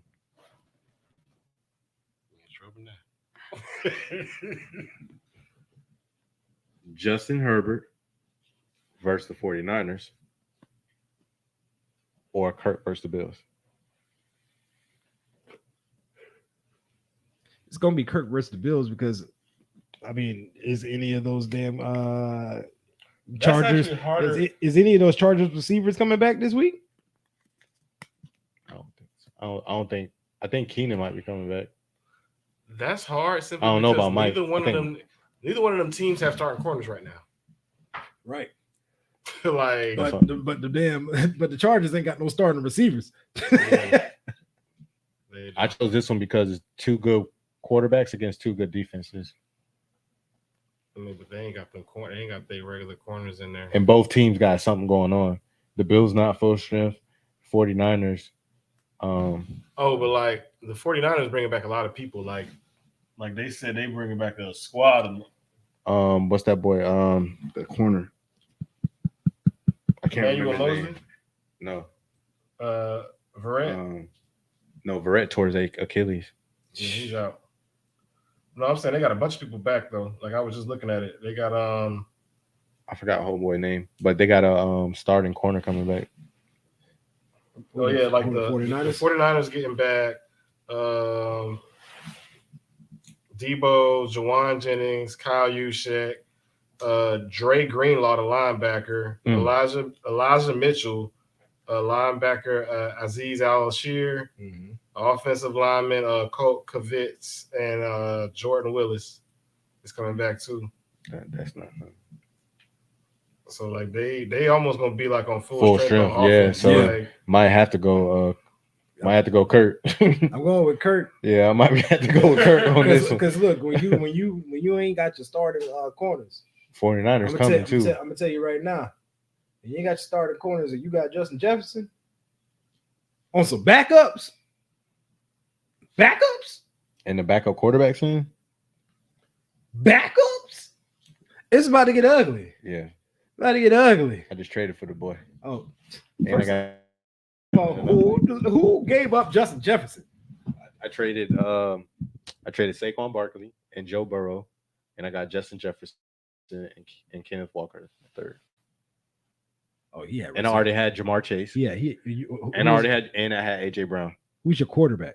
Jalen Hurts, and I just picked up Justin who Fields. the hell let you do that? I'm saying, like, yo, who just got guess fleeced my- that Who bad? is in this league? Guess who my other running back is? Who? Nick Chubb.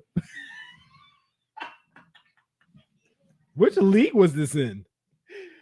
The ESPN joint. Okay, cool. As long as it was, because I'm about to say I had to go look at our lineup real quick because we going to No, that's the one I sent y'all. Remember? we going head to head this week. Oh, in word. the homies league. Oh, hold on. and I'm gonna let you know. Let's talk about it real let quick. you know right huh? now. I'm gonna let you know right now, Let's bro. talk about It it. ain't looking good for huh? you, nigga. That's all I'm saying. It ain't looking good for you, dog. I suck in this league. Bro, I suck in our league. I'm Bro. like second to last. Your tight end only got you 4.8. Dang, and I got to take Kyle- out Josh Allen. I didn't even.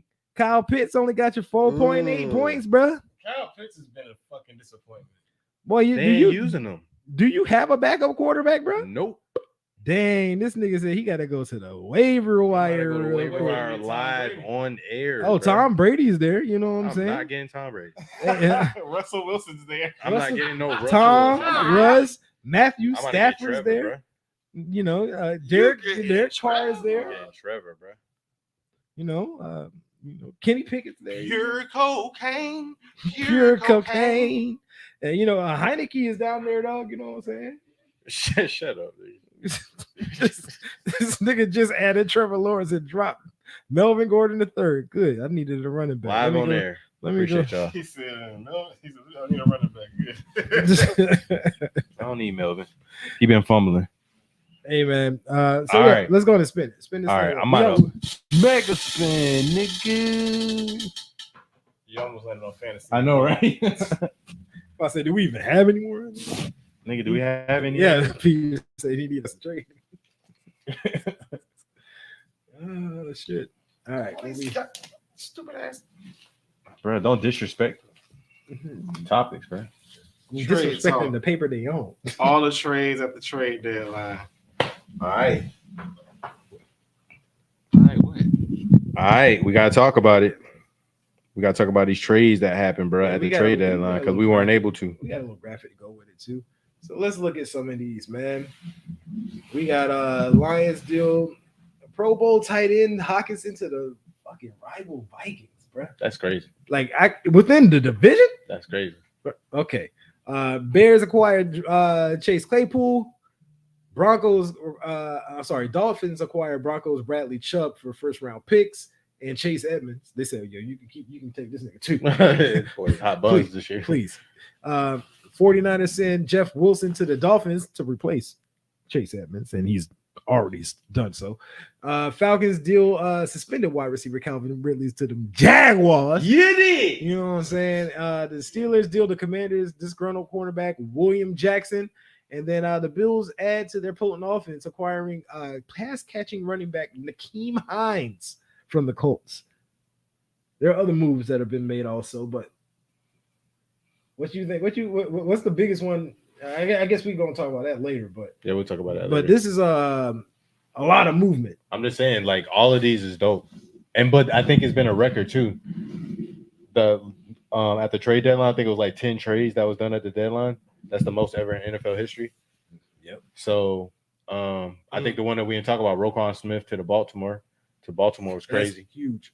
I mean, it's huge, but like, could they not have gotten a receiver out of this situation? Bro, can you give my boy some help? Goddamn, how many times? I mean, Because they it's weren't not gonna even get Chase Claypool.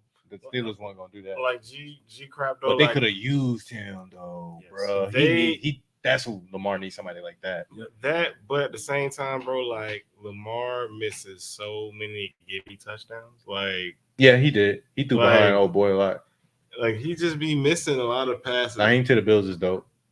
But they don't need a running back like that, man. They need that boy. They need that dude, bro. They going, bro. Josh Allen. We'll is the see. run- We don't know. I ain't Josh seen it Allen yet. is the running back and quarterback for the Buffalo Bills. Nah, bro. They need that boy, bro. Maybe Nakeem Hines, with a more spotlighted. Maybe he'll do it. That's what I'm saying. So You know, let's see. You just never know.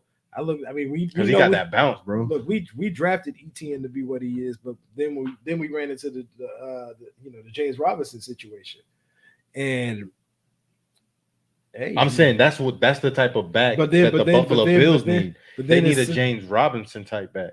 You think so? Yes, I think they needed somebody faster than that. They for sure. But you Yeah. need somebody that in the cold that you can give the ball to and he produces. No, that's facts.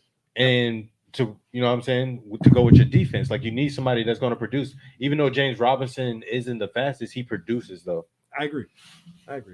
That goes to vision. But let's see what Nakeem Hines actually looks like in this offense. Yeah. First, you know what I'm saying? Yeah. First of all, this team doesn't necessarily want to run the ball all that much. Yeah. So when you get a pass catching running back like a Nakeem Hines, who you can hand him the ball, but don't out of the backfield. That boy got so much burst, bro. Like I'm like, bro, if you give him a good hole to go through, Nakeem Hines to the Bills was a huge one.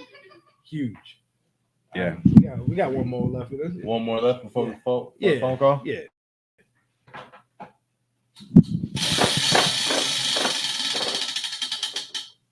Just hitting all type of shit. Top 10s. Top 10s. Rankings. Bruh. Bruh. One of those. Bruh.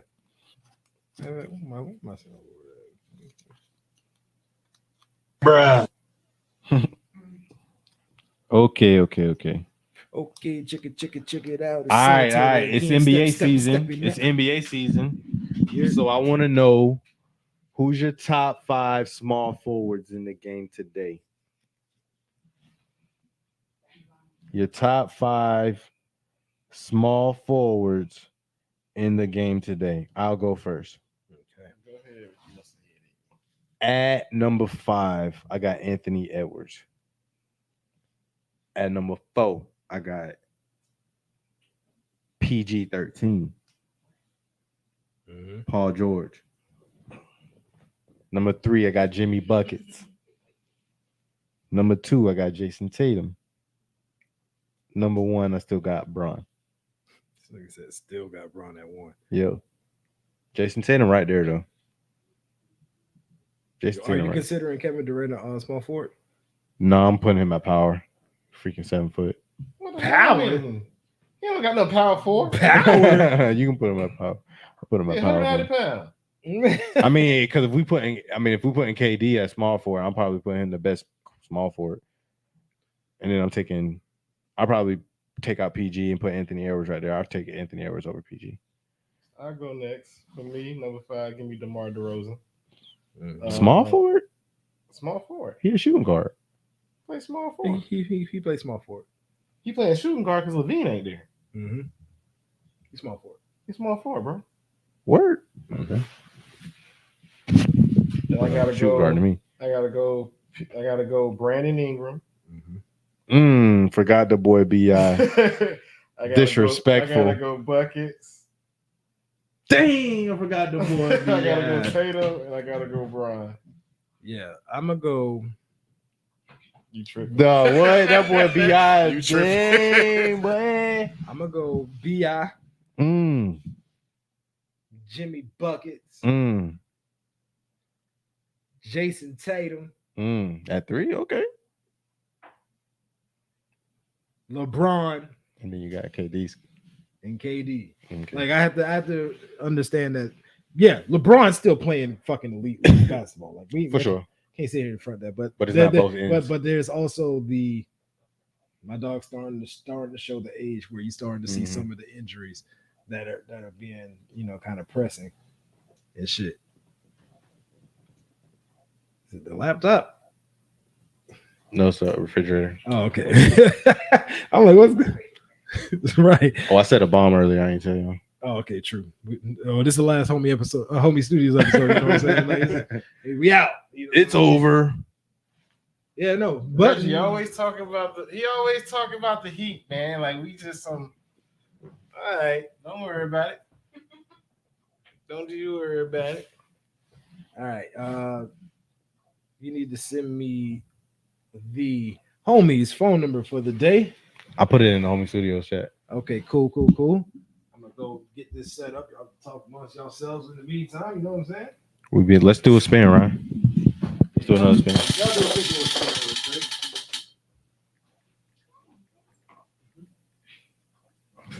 All right. Oh, we got another top 10, dog. You want to pick it?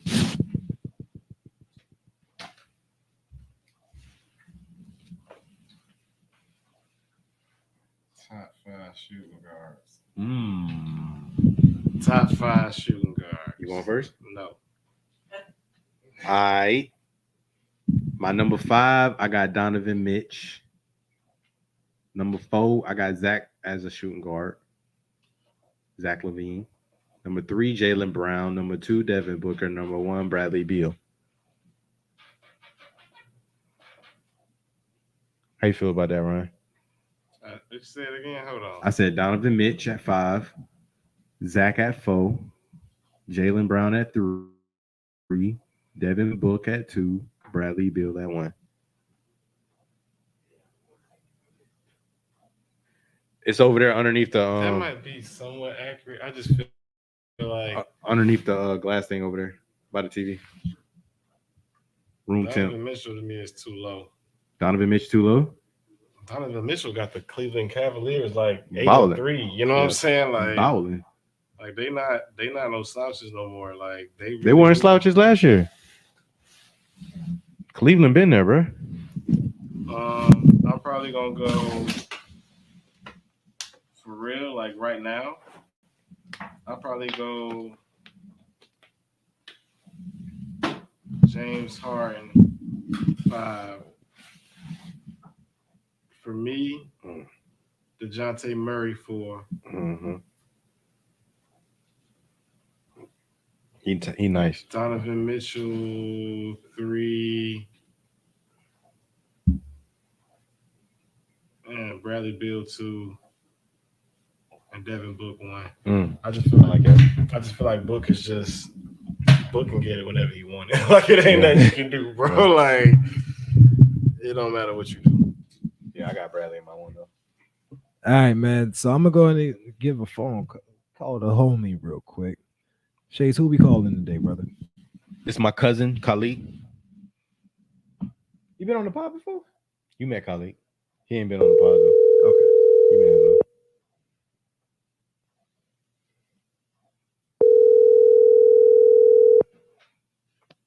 Hello. Yo, what up, Kazoo? What's happening? I had to make sure it was you.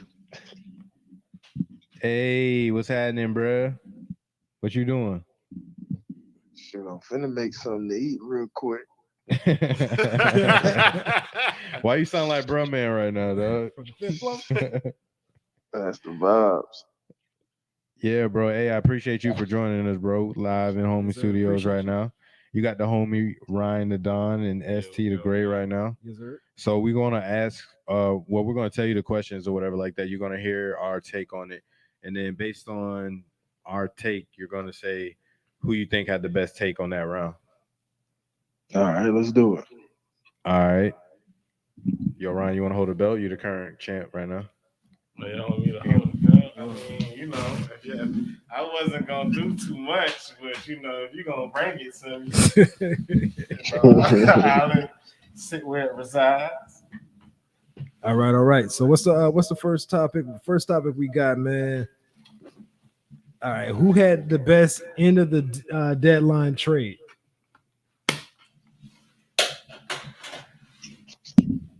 Champ, what you want? Who you want to go first? Because from there it starts the rotation. Who you want to go first? You want to go first this time, or you want us to go? You want me to go first? You want ST to go first? I'll go first. All right. For me, I feel like the best end of the deadline trade for a win now move, I think it got to be Roquan Smith, like to the Ravens, simply because like the Ravens already don't have a lot of deficiencies and things that they need. But know what I'm saying? If you get them a sideline linebacker that can also cover, you know what I'm saying? Like they already got Lamar, you know what I'm saying? Like it don't even matter apparently who they have at running back. Like they bring in Kenyon Drake and he looking like, you know what I'm saying? Like boy, straight from Bama. You know what I'm saying? Like they went into the season knowing that Duvernay was going to be the number 2 receiver. And honestly, I didn't see Duvernay as more than like a return guy. You know what I'm saying? So for Lamar to be able to use him, and he's like, they're winning these games. They're winning ugly. You know what I'm saying? With defense and, you know what I'm saying, last minute, sometimes heroics by Lamar, but that just makes the team that much greater. You know what I'm saying? Like you give them that element as far as a defensive player, like a proven commodity. like Roquan, like it like just puts the seal on it. Like, bro, that's the bow. You know what I'm saying? Like, we really didn't need nothing else. Like, because they're winning games without Mark Andrews. You know what I'm saying? Like, and everybody knows that. Like, that's his main target. So like, we literally should be able to contain them, but they're still winning.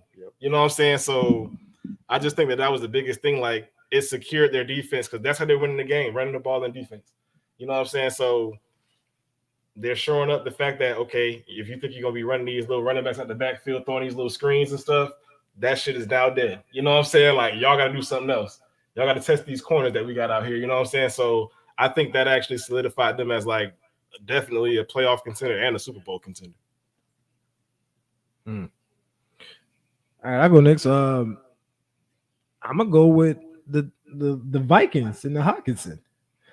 I look at that offense. You already had Dalvin Cook with Madison, with Kirk, who can do some things, but then you had Justin Jefferson, who is the greatest outlet you could have at as a receiver for a quarterback, with a nigga like Thielen who can come in, with KJ Osborne, who already showed that he's going to be one of the best number 3 wide receivers in the league.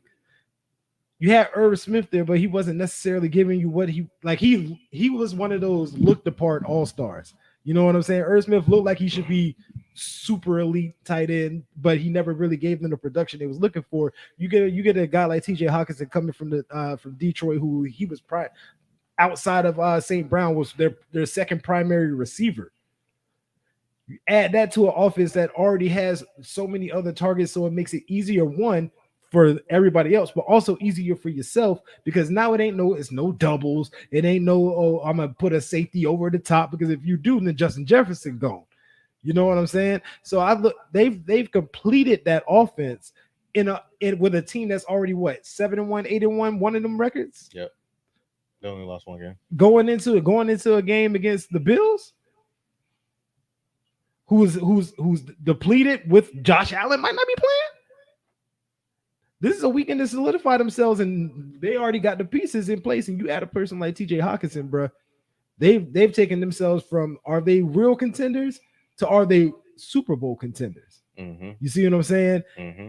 And at this point, the way they've been looking, mm-hmm. this might take them over the top to get them a Super Bowl appearance. You know what I mean? I feel you. So I was gonna go with Roquan Smith as well, but I'm gonna give you one point that you forgot. Roquan Smith fills the hole that CJ Mosley left. So I agree with you on that one. But I'm gonna go a different direction, because I actually think Bradley Chubb going to the Dolphins was the steal, because it fills a hole that the Miami Dolphins had. We knew they had good corners. We knew they had their linebacker players. Okay, they got okay safeties. But what was the problem on defense? They weren't consistently getting to the quarterback. They were doing it sometimes, but they weren't consistently getting there. We already know what's going on offense. Tyreek Hill, Jalen Waddle, Tua, Gesicki, Mostert. Now they got Jeff Wilson as well. We can't combine the trades, but as far as the team is concerned, the fact that you can't say anything, but they do got Jeff Wilson now too.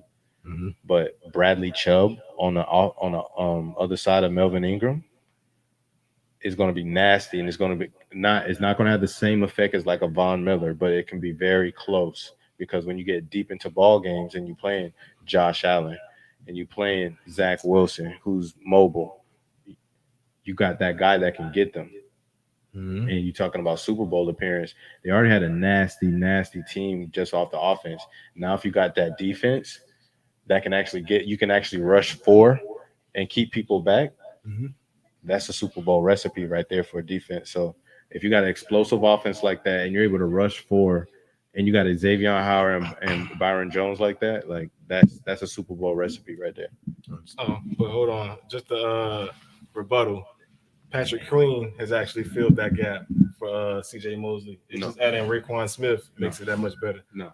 Roquan fills CJ, not Patrick Queen. Patrick Queen has not filled that role. Like Roquan is is a head buster. Absolutely. Like, I don't know what you're talking about. All right, so who you say won that first questions debate? I'm gonna say Technically, if I was on the panel, I'd say nobody. But if I got to pick, I'm gonna pick the Smith argument. But I feel like we just overstepping on Bradley Chubb in the Miami, just going crazy, unstoppable offense. Now they securing things on the defensive end. I think we missing that though. At the end of the day, it's gonna be a shootout. We trying to win Super Bowls. Facts. Because you keeping up with Mahomes. Right. So who'd he say? But I'm gonna go with the Smith argument. I think the last two was Smith, right? Roquan Smith? Yeah. Ryan. All right. Yeah. All right. Second question. All right. Second question was Mark Greenberg, or his name is Greeny on Get Up. He's an analyst. He said that the Jaguars made a mistake in drafting Trevor Lawrence before Justin Fields. Do you agree or disagree? So I don't agree. I can understand you can be instant prisoner of the moment, fresh off of this game that he just had, but Justin Fields hasn't shown anything of like any kind of elite outside of this last game that he's had. He's had good moments in games, but he hasn't had great games consistently. You know what I'm saying? Neither is Trevor. Let's be fair there. But we talked about this the other day, Shay. I look at it like this: you have a guy like Trevor who was getting his confidence up. The same time, his college teammate was starting to get his confidence up when he's becoming the number one running back with Jacksonville. I think they both feed off of each other. The brotherhood these guys have built over the past 5-6 years. Nah, like I think they made the right call with going with a Trevor. You still got to get more better pieces around Trevor, just like you got to get better pieces around Justin Fields. Justin Fields wouldn't do much here either because it ain't necessarily our line isn't still the strongest.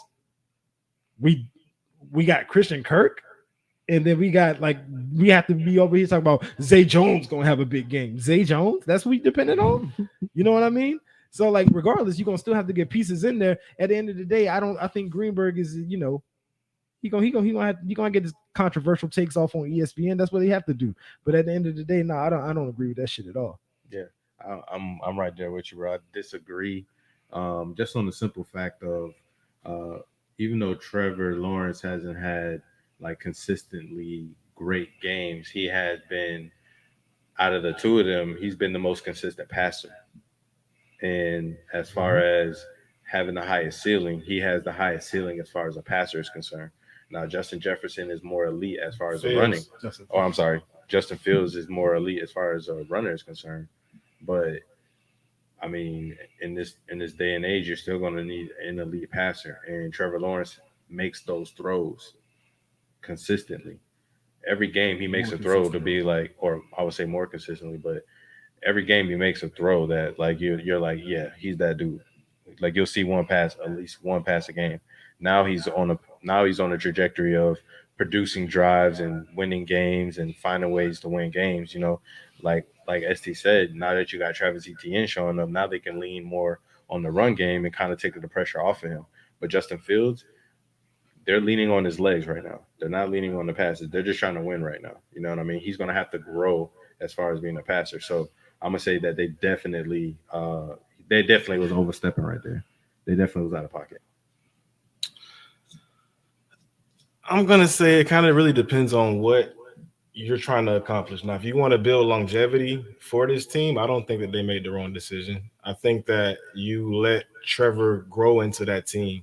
If you're trying to win games now, just right now, I do think that Justin Fields could be the option for that. You know what I'm saying? But to the point that you're making, but I have to say aside, I'm going to say that they made the right decisions by keeping Trevor over Justin Fields, because if you look at the actual team that the Bears have, they, even with the trade that they made for Claypool, like Etienne, Herbert, and they also have a solid backup in David Montgomery. You know what I'm saying? So it's kind of like they got Darnell Mooney. In my opinion, Christian Kirk is a slot receiver at best.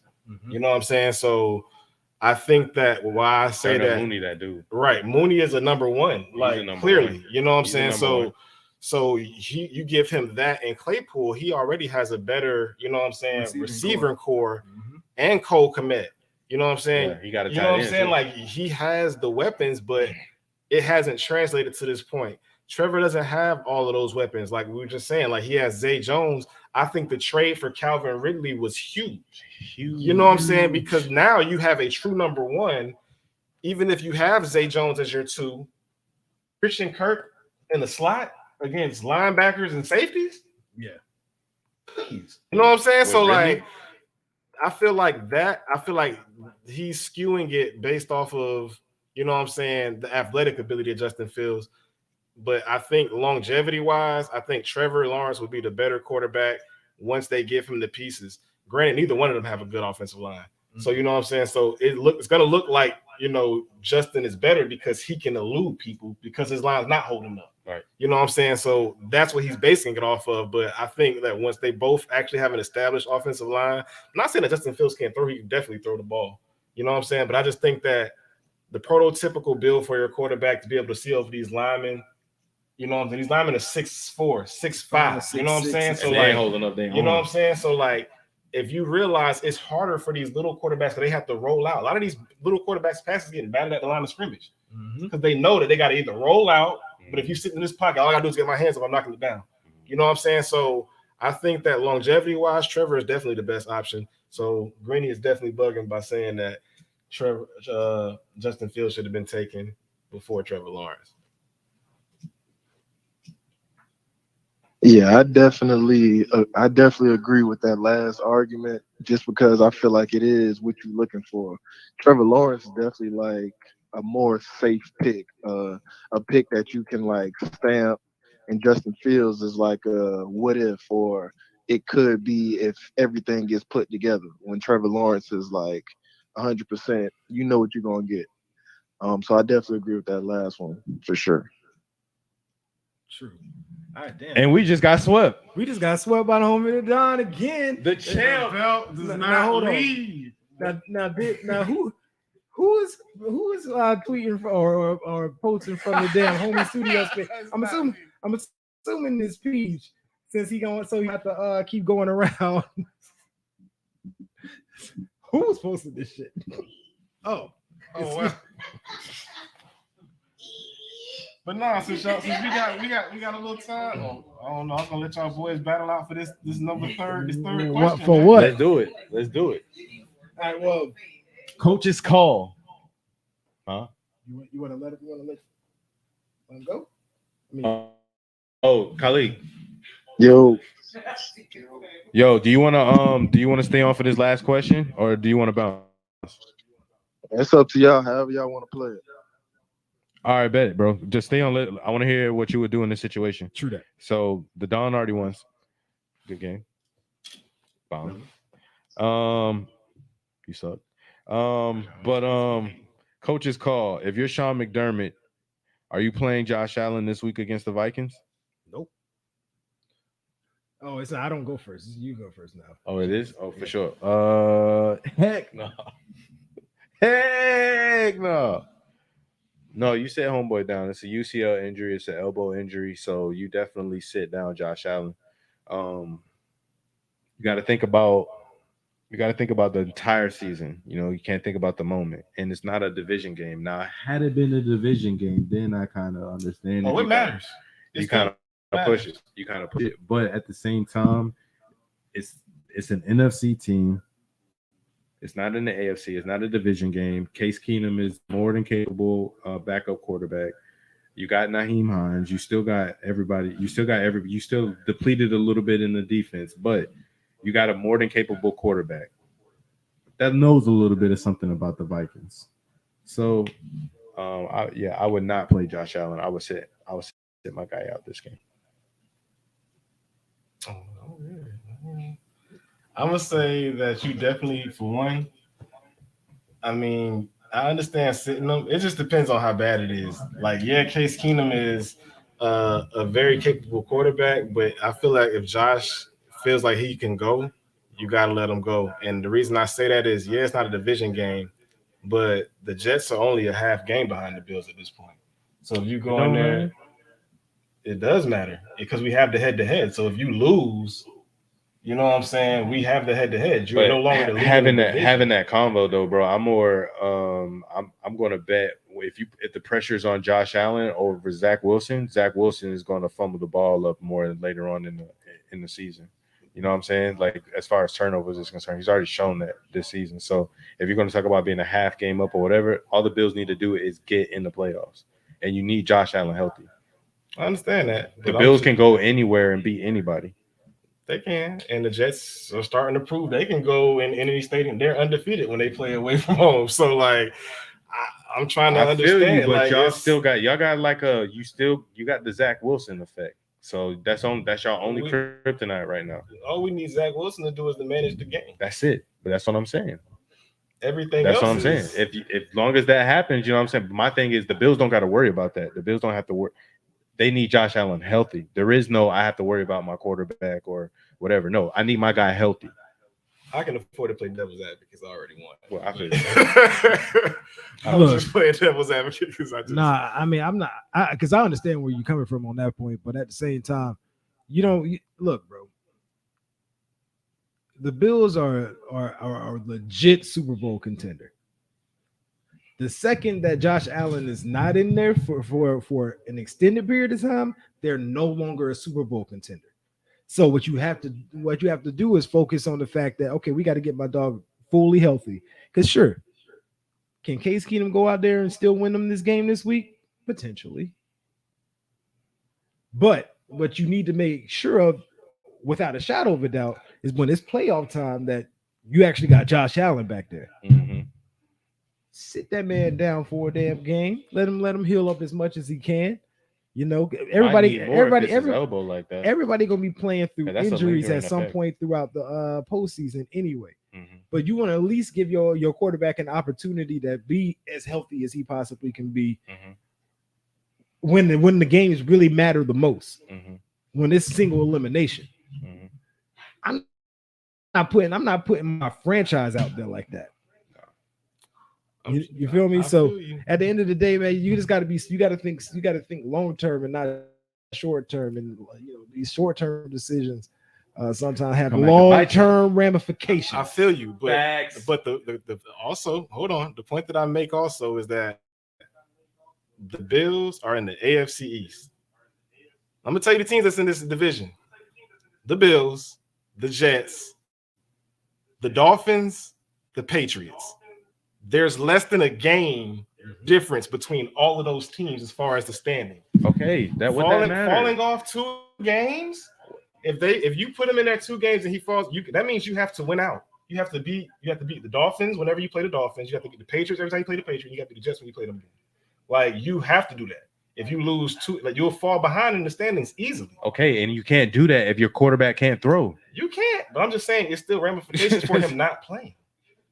There's still going to be ramifications for that.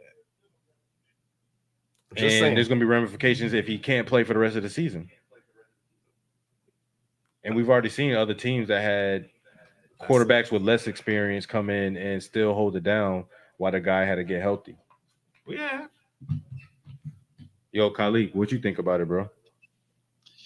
Yeah, I'm pretty much in agreement with everybody. I'm more so in the agreement of it depends on how bad it is, though, because I'm under the impression of, man, I've been hearing everything about the Bills this whole season. They supposed to be like the 2010 Miami Heat. You know what I mean? They supposed to be all this. They got so many scenarios to the point to where it's just like, man, can y'all play football? So it's like all the scenarios, if we not home advantage, if we got home advantage, if y'all could play football, then y'all can win. They done wrote Patrick Mahomes off for Josh Allen. So it's just like, can you play football? So I really believe it depends on how bad it is. Because if it's not that bad, come out there, y'all get y'all home advantage, and y'all don't got to play in Miami or whatever the case may be, and y'all happy. But if it's a long-term decision, which it should be, I believe they should sit him and get his elbow as good as possible, and then whoever they got to play, they just go out there and do what they got to do if they the team that everybody say they is. So. Most definitely, bro. Yeah. Hey, bro. Hey, because you can't just go out there and just risk your future like that, bro. Nah, I'm sorry. Destroy it. Go out there, get his elbow hit one time. Thing. If he get hit one more time in the elbow, bro, like you talking about Tommy John surgery, and that's a long recovery. You know what I'm saying? Yeah. And I'm not too familiar with the UCL injuries, but they say it's a pretty severe injury. So yeah, and like especially like for either a quarterback or a pitcher, you know, those are big time injuries. You know what I mean? So you don't want to risk. You don't want to put your franchise out there like that because it's different as a pitcher. You got like 6-7 pitchers that can start. You know what I mean? But when when you have like one quarterback. You don't want to risk that shit. You can't, bro. Especially when he's him. You know what I mean? Yeah. But yeah, Khalid, definitely don't want no Tommy so John for coming on, fam. Khalid, yo, I appreciate you so much for coming on, fam. Appreciate it, man. I appreciate the invite. Hopefully, I did what I was supposed to do. Oh yeah, you did, bro. Oh yeah, for sure, for sure. You did the goal. You did it greatly. Yeah. Bro. We appreciate you, man. Hey, bro, have a good weekend. Absolutely, man. Y'all have a good one, and keep on with the success. Yes, sir. Appreciate you, man. Yes, sir. Peace. Yo, keep in mind that I said, you know, it depends on how bad it is. Yeah, man. Yeah, we appreciate every time we got the homies that come in and help us out with that. Help us out with the homie phone call section. But man, hey. Before we get out of here, man. All that extra jazz. Before we get out of here, man. Heavy is the crown. Hey man, shout out to everybody that's been tapped into this episode specifically, man. Y'all really ran them comments up. It's appreciate y'all boys, it's man. Crazy in the comments. Shout out to producer B. What's good with you? Huh? What the air horn? Big shout out to the audience. Over 140 comments tonight. Wow. Y'all was in the conversation. We appreciate y'all. Indeed. Big facts. We appreciate y'all tapping in. For those that are just listening to the podcast, man, make sure y'all are here live Friday nights. You know, maybe it's a Friday night. You don't feel like going out to the location. You don't feel like going out. You don't want to do nothing. You know, you ain't got shit to do. Pull up. You heard? You know what time it is. We here around roughly between 8 and 8:30 is the start. Sometimes you know, somewhere in between there, because color people time. And I gotta get here from work sometime. Y'all gotta give me a little time, y'all. You know, my boy said I've been working. Hey man, but y'all got any shout outs before we get out of here though? Shout outs to the homies, man. Like the people that actually, Reg, appreciate y'all really give us a lot of inspiration and keep going with this, especially when y'all interact with us. So we appreciate y'all being there. Even the homies that don't interact and you actually just watch, you know what I'm saying? We appreciate that. We see the views and we appreciate the love. You know what I'm saying? Shout out to everybody, fams, health, wealth, all that good stuff. And it's been the Don. Peace out. Hey man, shout out to once again. I'm gonna say this until I can't say it no more. Shout out to my mom for retirement. What's up? Yeah. Hey man, shout out to the people that's out there that could be free thinkers and just be able to look at the world in different perspectives and appreciate different perspectives. We appreciate y'all. And yeah, that's all I got. Man, shouts out to the fam. Shouts out to all the viewers, everybody across the world that's tuning in, all the homies, all the people that are worldwide homies. You feel worldwide homies. Shouts out to all the parents out there, all the single mothers out there, single fathers out there. Yeah. Shouts out to everybody out there holding it down. Everybody out there everybody out there grinding, man. Just continue to do your thing. Peace and love to everybody. And shouts out to the Chastity Taylor Foundation because as always, about to start doing some things with them here pretty soon. But yeah, man, Peace and love to everybody. I hope you have a good weekend, yo. All right, man. Well, that's been in the episode 105 of Homie Studios. Man, we gonna catch up with y'all next week, man. Y'all know the fucking vibes, man. Hit air horn before we get up out of here. This been Homie Studios.